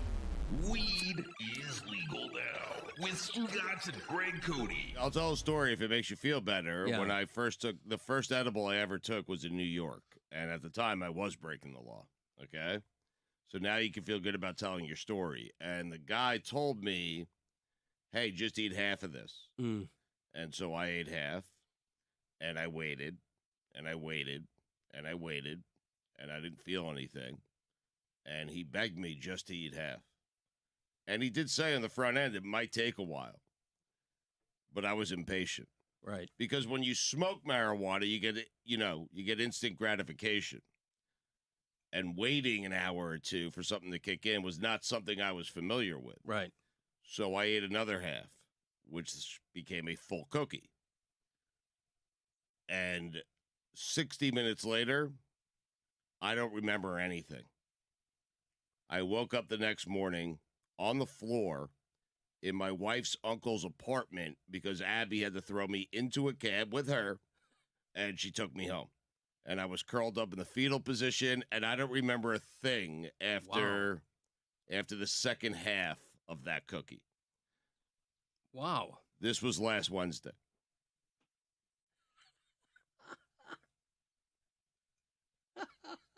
So, with that being said, feel free to share your story of you having 4 cookies in Colorado. Yeah, I wolfed them down. It was 3 or 4. I didn't know 3 how. or 4? Yeah, You wolfed don't them ask? down. You don't Well, say, hey, person I'm purchasing this from, how fast should I do these? The guy at the thing, and it was one of those official things where they dress like pharmacists in there, and they sold me a vial of edible cookies, and it was in Colorado, so it's 100% legal. And my wife and I are getting ready to go to dinner. We popped open the thing.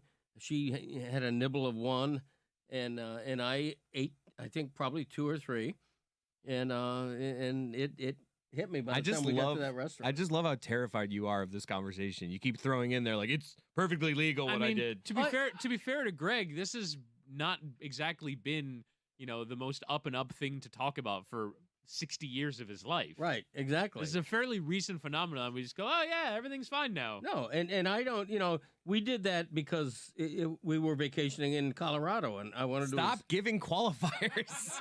I have to give a Greg, qualifier. Greg, more qualifiers. It feels better when you're doing it legally. It Right, does. I'm I gonna. understand. I don't smoke anymore. I mean, I don't do that. I did in Totally college. lying, trying to make them feel better. I mean, Thank you.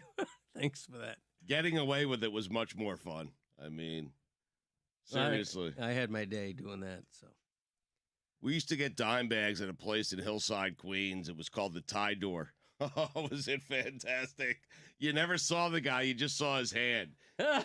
You would see his Like hand. a first touch in a marriage? Yeah, you would open up this little sliding door in Hillside, Queens. You would see his hand. He would see your hand. You'd never see each other. He'd put weed in your hand. You would put money in his hand, and that was it. That was a transaction. It was great. Called the Tie Door. Weed first, then money? Money first. Oh, there well, you go. it was like you would do it at the same time, but occasionally. So you'd see both hands.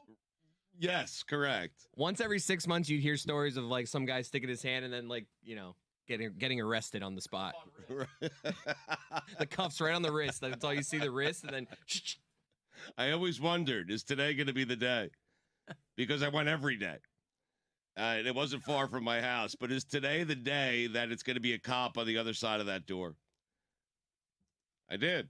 I feared that every single day. But it didn't stop me from going out there every single day. Hop, skip, and a jump. Is that fear worth it? Yes. The fear is what made it. Greg's right. Now you walk in, they're dressed like they're experts, Right. pharmacists. Yeah. It made me a little nervous. More nervous than meeting a guy at a tie door, never seeing him, just exchanging things in our hands. That's right. What happened to you after eating 3 or 4? Like, can you? Back to you. Yeah. we went to a restaurant and spent $300 on appetizers, and Hell yeah. And I remember, I'm not a fast talker. If anything, I'm a slow, deliberate talker who says a lot of ums and ahs. Right. My wife at that restaurant accused me of speed talking, of talking faster than I ever had in my entire life, which I wasn't even conscious of. So yeah, it hit me very hard. All right. Enjoyable though. I have no idea what I ordered for my main course. 3 or 4, though, man. Yeah. Are you sure you didn't do cocaine? No, they were edible. I've never had cookies. someone really high and be like, "This, you shut up, dude." I know. Believe me, that was new to me too.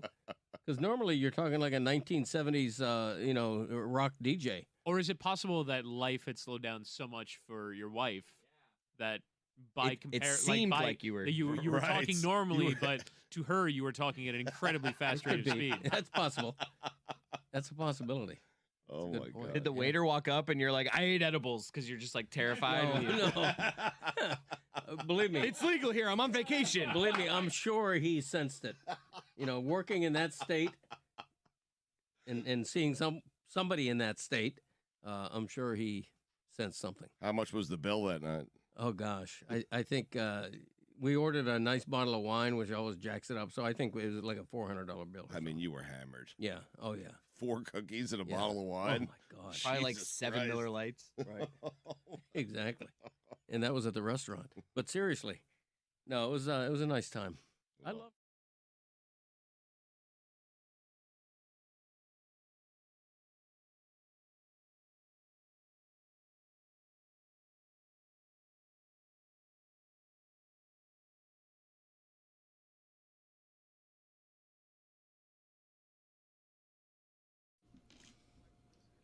This episode of the Dan Le Batard Show is presented by DraftKings. DraftKings, the crown is yours.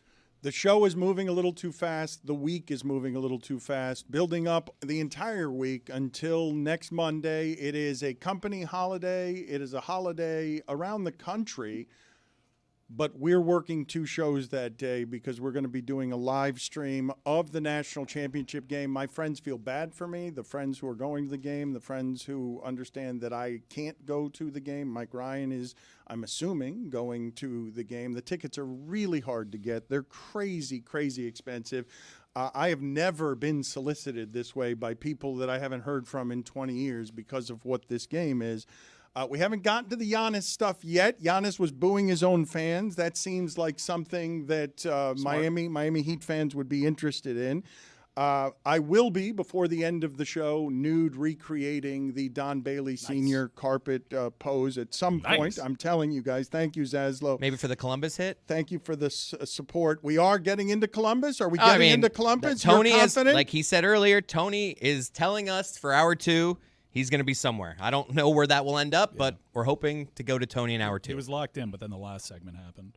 The Bucks lost to the Kings at home this year, 2 losses to the Wizards, a 39-point loss to the Nets. They lost to the Nuggets, who were missing 4 starters. They've got a 33-point loss at home to the Wolves without Edwards and Gobert. Like, it's disintegrated there. He's available. He's booing his own fans. Giannis is available. It seems obvious. It's an interesting strategy from Giannis. I mean, just make it messy. But he won't. But he just did. He just did. He just did. Saying out loud, no matter what, I won't ask for a trade. I won't ask for a trade. I won't ask for a trade. That's messy. He claims that it's just because of the way that throughout the year on the road, this is what he does. When he's getting booed on the road, he'll flex and he'll boo the opposing crowd. But he knows the difference between home and away, right? Yes, and it's a bit of a reflex. But Big difference. The biggest difference is that this was clearly like a premeditated feeling, because the booing happened as they went in for the half and they were down 30 plus. And this happened on the first bucket of the second half. This is not like, oh, it was much later in the game or it was in the flow of the game. This is the first opportunity that he had to do something like this. Does he think it's inappropriate for the fan to boo the home team that's down by 30 to the Kings? Well, he reacted to it after the game. Like an inappropriate thing for the fans to be upset about? Look, they had a really poor showing, and they continue to struggle amidst a moment like this. Wouldn't the Kings trailing? Wouldn't the Bucks trailing the Kings at home by 30 be like one of the top reasons to boo if you're a fan? Well, it was the Timberwolves, but it would be against the Kings too. Okay, Timberwolves. Sorry. But it's the Timberwolves without Edwards and Gobert. Right. Good correction, That's what Jeremy. Just useless correction. So some would say that team without Gobert and Edwards is the Kings. Yeah, that's what I was trying to say. The things that I need to get Strong to. week. We need to keep this moving. Emmy winner Jeremy. He put the Emmy in Jeremy. Is gaining confidence around here. He called Zaz a dumbass earlier. That seemed out of character. That was wild. A lot of names have been thrown around today. Cody, again, it's Wednesday. Please find me a hurricane that will read what Mike Ryan. Just find me one. Get one in studio. I want one in studio before the end of the show. A hurricane of some repute to read this quote to threaten Indiana from Mike Ryan. But in front of Greg Cody, he has fished something out of his garage. I believe they are the Dead Sea Scrolls. I'm looking at them right now, and I don't know what this is. Can we take some guesses on what this is? We've asked Greg Cody to go through his garage, to find in his garage just an assortment of things that haven't moved in 50 years, and he's got something. Zazzle, why don't you describe it to the audio audience? Yeah, I mean, it looks like part of the set of the movie National Treasure. It looks like the thing Nicolas Cage is carrying around. A manifesto, scrolls of some sort. Does anyone in the shipping container have any guesses as to what it is that Greg Cody has here that he is soon going to reveal for us? Is that like my first school project when I was like 4 years old? Is this a sports thing, Greg? Can you give us some hints? Is this a sports thing from your garage? It is a sports thing. It's related to the Cody family legend, PFPI. Is it the original column you wrote to trade Dan Marino? That is framed on the wall next to Pat Riley over there. Roy, if you want to get that and hold that up for the people we have. Okay, Jeremy will do it. This came about 20 years before that. All right, so do you want to unspool it? We're not getting a lot of guesses here, Yeah. but it looks like it's poster sized. It's got a lot of stains on it. What are those stains? They look like coffee stains. What are those stains? Those are the stains of time. It's been in a plastic tub for decades. I had forgotten all about it, and then you asked me to bring in some artifacts. I brought in 3. I brought in a 1967 Dolphins media guide. I brought in the first known photo of me when I think I was still a teenager on the job interviewing someone. And you brought the Bill of Rights. And then I refer to it as the Magna Carta, but we're on the same wavelength there. The Bill of Wrongs. So go ahead and spread that out. I feel like I'm going to start coughing because of the amount of dust in could there. be. Because it looks dirty, looks old, and it really does look like something you would fish out of an Egyptian pyramid near a mummy that would be thousands of years old. Yeah. And it looks like a big, giant birth certificate. It is a certificate of appreciation. This presentation is made to Commissioner Gregory Paul Cody on this day, December 27th, 1971, in appreciation for a job well done while serving as Commissioner of Professional Football Predictions Incorporated. All members of the league wish to express their what's that word? Their profound? Profound. Oh, their profound on, thanks. Well, the cursive is bad. They're writing in cursive. Their profound thanks and gratitude for his diligence and performance of the duties of the office of commissioner. Signed, Dick's Rough Riders, Dad's Dynamics, and Greg's Lobos. So you signed it for yourself. You made that for yourself? It was cursive back then. Hey, kids, Talking to the mic. This is what cursive looks like. No, I believe my brother did this.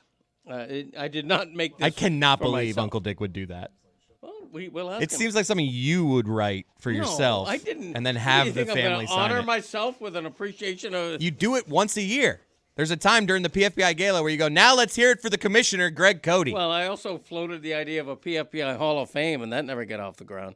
But anyway, I hadn't seen this in decades, and I was thrilled that the color on the writing is held up. It has, yeah. But the paper itself, I think when I went through that rat phase, rats will eat anything. They'll eat cardboard. They'll eat cotton. They'll eat anything you put in front of them. And I think there may have been some rat involvement on that. I'm not sure. I just saw playing dominoes in the other room a credentialed and famous Miami Hurricane, and they work quickly over there to get us people when we need them to read Mike Ryan quotes from threads that he didn't want read. Heisman Trophy 4 TSLs deep. That is too many When I say hints. 4, it was 8. Too many hints. When you say former When I say Heisman 8, it was Trophy 12. winner, that makes it 2 people, Greg. Yeah. I was trying to be cryptic to the audio audience so that it can. Pretty obvious, though, no? Doesn't Audio everybody- audience. doesn't The everybody know? audio audience, Oh, yeah. Greg. No, I misspoke. It's not a You know Heisman what? Trophy. You know what? Misspoke. You know what? Yeah. I was just kidding. Minor penalty, 2 minutes. Fork came out of your mouth. Just get out of here, Greg, for 2 minutes. You've been on fire today. We'll get to the Heisman Trophy winner, Gino Toretta, in a second. Mike, print out that quote you didn't want anyone to see so that he can read it right next to you, please. Jessica's going to join us here in a little bit. But Zazzle, I've been remiss in not getting to this. LeBron James, this is interesting when he's going to fight his way out with the Lakers, and he's going to continue to try and change the paradigm in a number of different ways.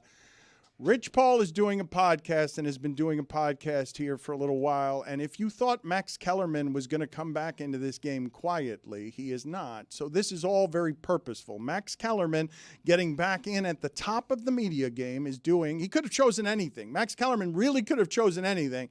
He chose to do this podcast with Rich Paul, who is interested in changing the way all of this is done. Rich Paul is an agent. Rich Paul, as the agent for LeBron, has an uncommon amount of power, and he's just sitting there on a podcast pissing off Laker management by doing things like this with Max Kellerman. The Lakers have options. If I was the Lakers, I would probably be targeting the Memphis Grizzlies as a trade partner for Jaren Jackson. Yeah, that'd be a great fit. I would. For whom? Well, that's the thing. The package just goes out is what you have to decide. Because if you're able to trade out expirings and give up the last first-round pick you got. That could be one scenario, right? Or you can say, let me withhold that, but this comes with Austin Reeves. This comes with a very unemotional attachment because Austin is beloved, which he should be. But he's about to get he's paid. He's an underdog. And here's the thing. If there's a world where you can do what's best for your team and do what's best for Austin, because Austin deserves to get paid.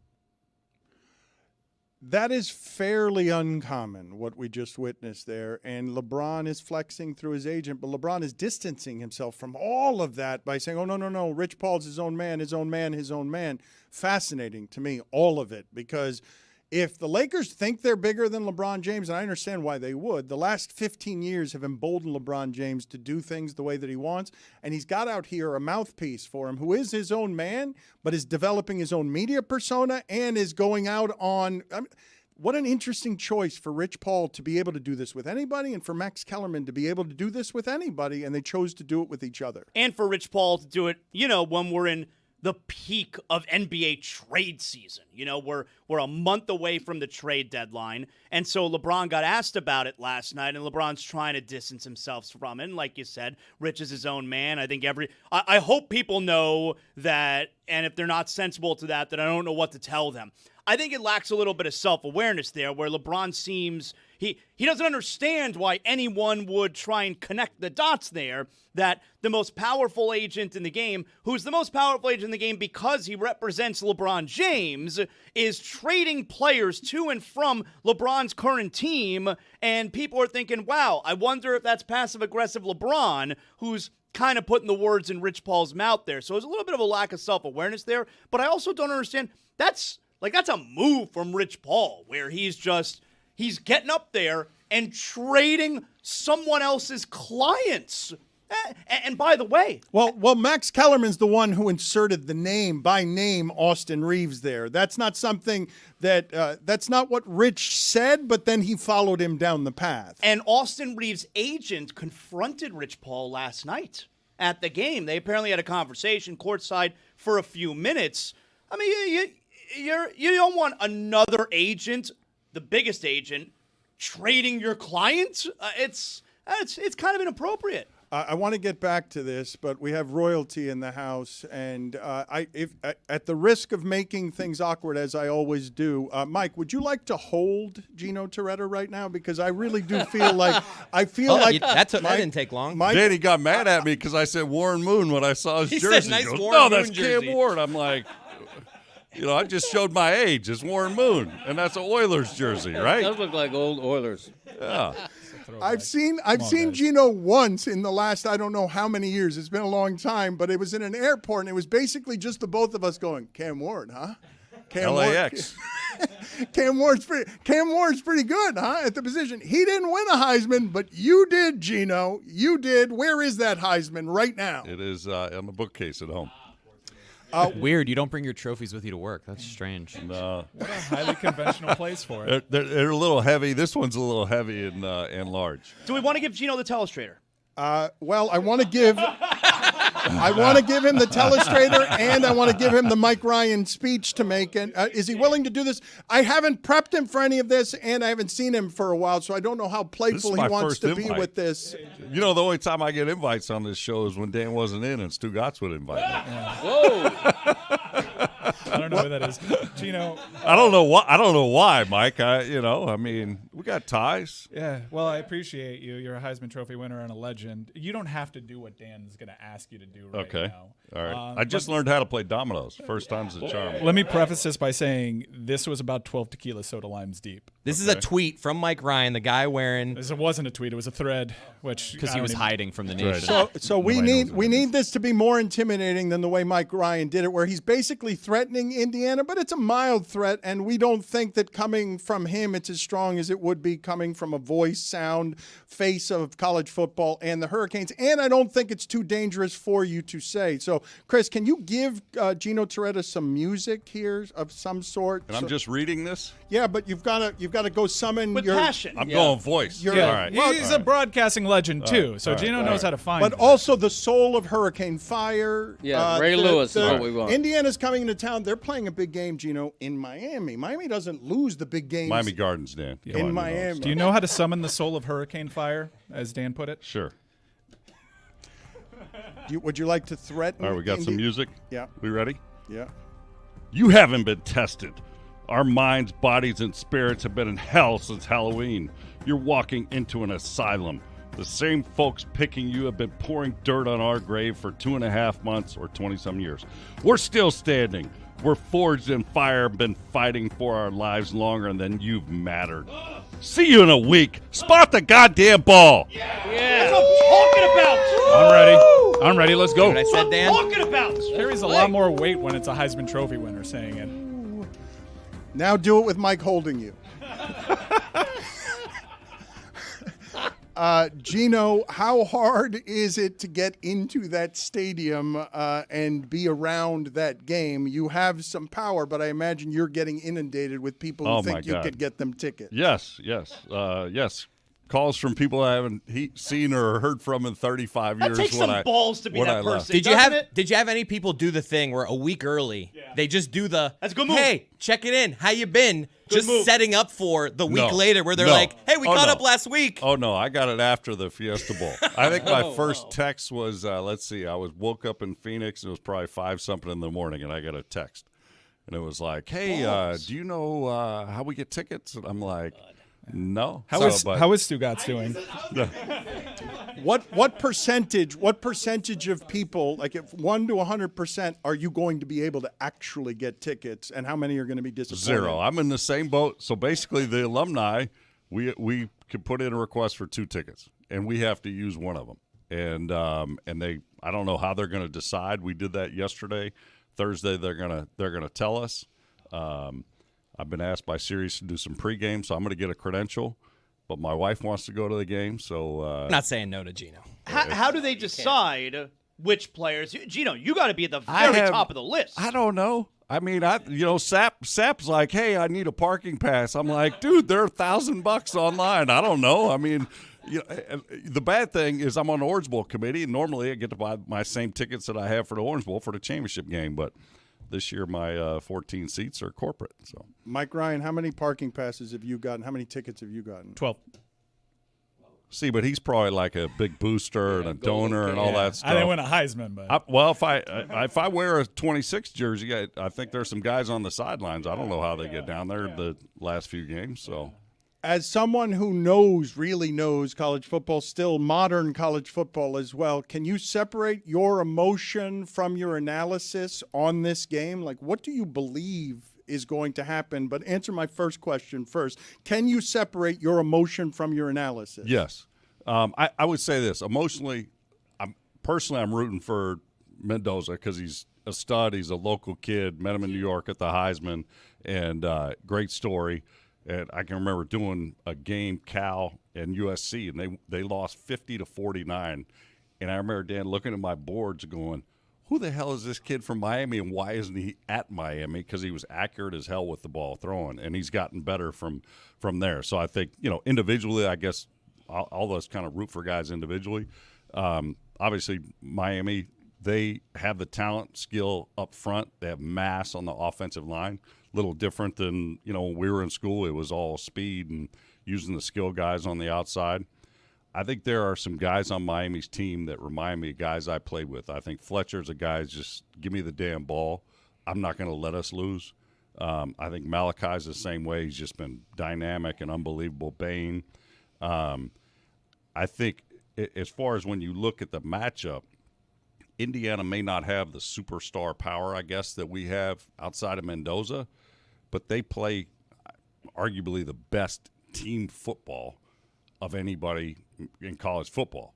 Now, the bad thing is everybody's blowing smoke up there, and saying they're the best team since the LSU, Joe Burrow poison. teams. That's a rat poison. Rat poison. But if they win this game, Gino, they will be regarded as such. If they win this game, they will have to be considered one of the best teams of all time. I think they will be considered to have one of the best seasons. LSU, you got to go back. I add in the fact of look at the picks on their team. The pros. I don't think that Indiana's going to have that type of draft day success.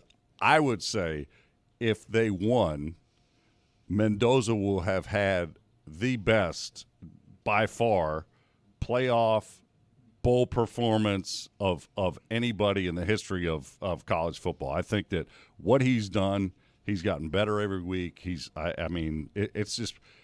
amazing the accuracy he has, the precision he has, and nobody's been able to get him off platform. Even when Ohio State lit him up in the first play, even the first series last game, they didn't look great.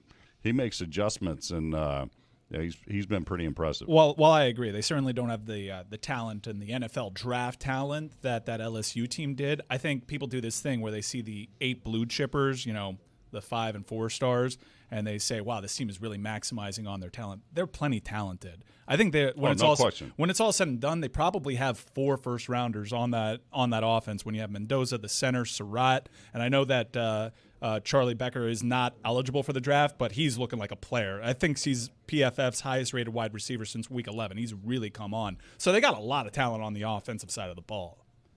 Yeah, not Justin Jefferson, the guys that are like the best in the NFL. Yeah, fair enough. That's all. That's all. Fair enough.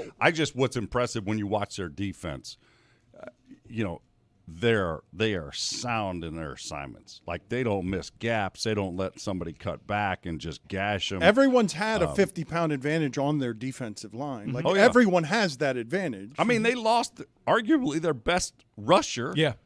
To a freak knee injury after the Big Ten championship game, and they have just not missed a beat. So, yeah, it's been impressive. They're sound. They don't beat themselves, and at some point in time, everybody's like, get to the quarterback. Hell, yeah, get to the quarterback. A little easier said than done, because it seems like Mendoza, if you rush him, he gets rid of it quick, or he's been athletic enough to make some plays. Gino, I can't stop watching the Carson Beck touchdown. Can you take us what you were feeling with that play and all the emotion? Well, one, I obviously I thought that it being there, I was like, man, does LSU or Ole Miss have the magic at the end, and we don't have enough time? And then we march down and get in that range. I just remember watching the play, and I mean, obviously we're trying to throw to Malachi. He gets doubled, and Carson looks right. And I watched the D tackle for Ole Miss fall down, and he's just gassed. I mean, the guy can't even get up at that point. People were upset at him. People like Ole Miss fans, he quit. People were upset. How many plays had he played at that point in time? I mean, guys got no gas at that point. And when he turned back around, he didn't even run. And I go, touchdown. And my buddy in the box goes, what do you mean touchdown?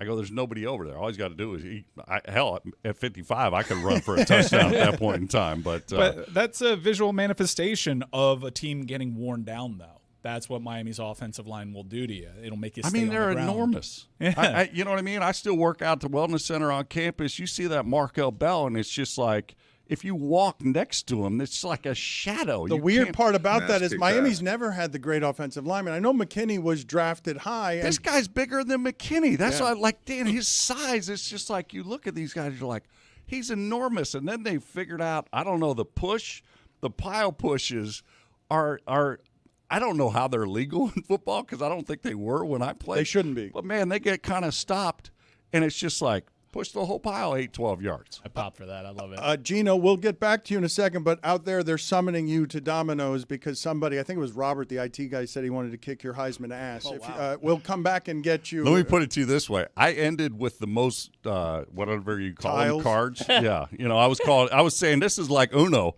But my partner dropped them and we won. So all right. I don't know what that means. Features. Go ahead and get out there. We'll come back to you because we've got Jessica coming in here. We'll come back to you in a second. We also have to go back out to Tony at Columbus. Also, I'm going to be nude later in the show, laying on the carpet. What a show! Yeah, and we got a lot going on. So Jessica's here, and I was fairly shocked to learn this. I feel like this was her man betraying her. But during the Steelers game, during a Steelers loss, this is not made up. It is not altered. This is Jessica has released this to the public. She had fallen asleep, and this was the sound that was coming out of her face.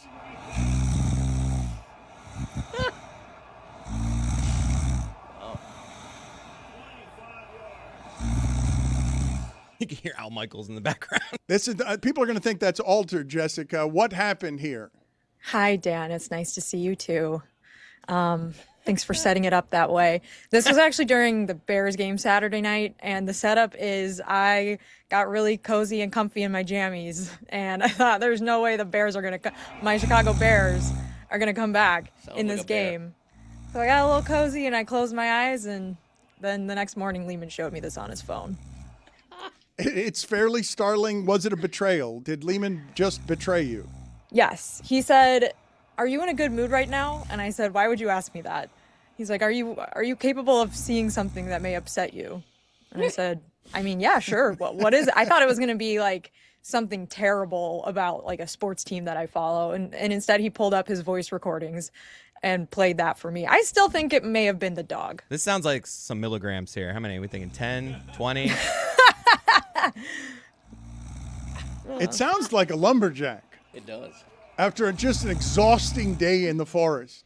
Yeah, I mean, it was a long set. I got a lot of fresh air on Saturday. What's a gal to do, Dan? I was sleepy. It was late. I belong in the central time zone. No one should be on the East Coast to watch primetime football games. You do understand no one's going to believe that is actually you. They're going to think that we altered that. Why not? I mean, it kind of fits my whole. I sneeze loud. I snore loud. I was with a baby yesterday, like a 6-week-old baby who was. She's having a tough time sleeping at night, Dan, and she finally fell asleep in her mother's arms, and then I had to sneeze really bad, and I let it rip, and I woke the baby up, and I felt so bad about it, but sometimes there's just nothing you can do. A week ago, you were drinking fake alcohol on here, celebrating the Steelers, and now who was drinking alcohol? Not me. Tomlin has now been fired, or he's stepped down. Excuse me. How do you feel about this today? I think I have mixed feelings. I'm not celebrating that he stepped down, but I also think it kind of feels like it was time. Like 19 years is a really long time. It had been sort of the same story for the last few seasons where the team is, claws its way into the playoffs, and then I have to watch a brutally embarrassing wild card weekend playoff loss to Josh Allen or Patrick Mahomes or the Houston Texans defense. And so I get why he would want to move on. It doesn't sound like a decision that he made after Monday night. It sounds like something he'd been thinking about for most of the season based off of Jeremy Fowler's reporting. So I kind of get it. It makes sense. And, I'm sad. I'm going to miss him. But, 20 years is a long time. Jess, better chance for the Steelers next year. They're in the playoffs again, or they have the #1 overall pick? Probably the latter. If I had to guess, I think it's a tough spot for any new coach to come in because the quarterback situation is obviously very unsettled. I think the bright side for me is it sounds like Aaron Rodgers' return is extremely unlikely now, so that's great. Didn't want to run that one back next year, but yeah, I mean, if you look at the available jobs, like in your same division, you've got a job in Baltimore with a MVP caliber quarterback, and then you've got the Steelers who have a decent roster, but some flawed, expensive contracts on older players. But at the same time, like there's some nice younger players. Like they've drafted well in the interior of the lines and have some nice younger players there. But with the quarterback situation being what it is, yeah, I think that's going to be tough for whoever takes that job. Jess, what do you think Tomlin's legacy is? Because despite the relentless winning seasons, one Super Bowl win, a bad finish, I think it's fair to say, with the playoff win drought. What do you see his legacy in the bigger picture?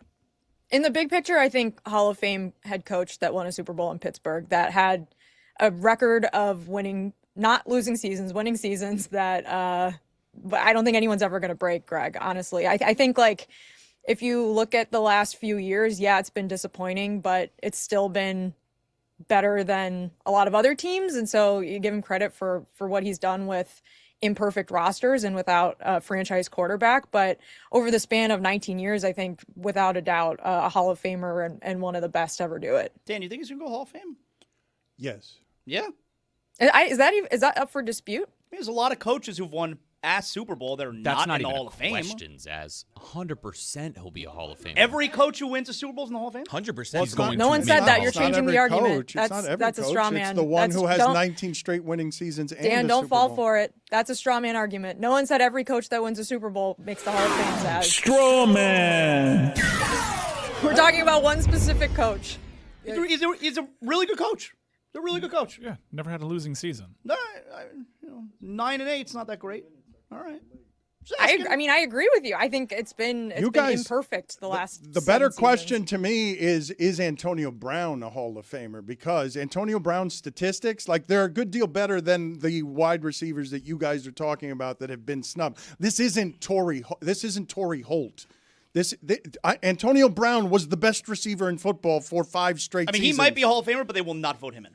Okay, but I think it's Is there a better character clause, or I think it's a better question than is Mike Tomlin going to be a Hall of Famer? Because I think Mike Tomlin's is obvious, and there's nothing bad to put there. There's nothing bad to put next to Mike Tomlin's resume. Like, you could say no playoff victories, but winning seasons every year. She's talking about a record that's not going to be broken. There's a little stigma about one Super Bowl, and I think it applies to Aaron Rodgers as well. And it may be unfair, but if you have a great career and win only one Super Bowl, that's a stigma. Greg, do you think Aaron Rodgers should be in the Hall of Fame? Yeah, without question. No, I so do. obviously there's exceptions then, and even though there may be a stigma to one Super Bowl. And I think Tomlin will be in the Hall of Fame, but I don't think it's unfair to ask whether or not he will be. I don't know that it's just an absolute no-brainer. She's got a weekly podcast, Notre Dame podcast, The Echoes, with Mike Golick Jr. Before this game that's being played, I don't know if you're going to be a part of our live stream on Monday. I hope so. It might be too late for you. You might be snoring. Do you have both a rooting interest and a thought on the way that game is going to go? I don't really have a rooting. I've gone back and forth on this. I don't really have a rooting interest, Dan. My best friend Priya went to Indiana and has been following along on their postseason journey. So I'm probably going to be with her this weekend, and I'll probably have to cheer for Indiana. But I don't really have a dog in the fight. So I'm rooting for a good game. How about your analysis as someone who loves college football and loves the minutia of breaking down games? What are your thoughts about Mendoza's precision against Miami's physical strength? Yeah, I think it's going to be a better game than people are giving it credit for. I think that having the Oregon-Indiana game be so recent in people's minds, which was a total Dan Lanning disaster class, is kind of making people think that, like, oh man, Miami's got no shot. But I do think it's going to be a good battle in the trenches. I think Mendoza has obviously been really excellent. I think if Indiana plays their A+ game, they're probably going to win the game. But I think it's more of a game than maybe the spread is giving it credit for. Thank you, Jess. Folks, listen up. DraftKings Sportsbook, the #1 sportsbook for live betting, is turning up the stakes this NFL playoffs. Each Sunday, every DraftKings customer has a shot at over $2.5 million in prizes. Open the DraftKings Sportsbook app and opt in. Place a live bet of just $1 or more on Sunday's playoff games. DraftKings. There's 2 Krings. And every live bet gives you another chance to win. The more you bet live, the more entries you stack all Sunday long. Download the DraftKings app right now and use code Dan. Bet live for your share of $2.5 million in prizes with code Dan in partnership with DraftKings. The crown is yours. That guy's not winning an Emmy.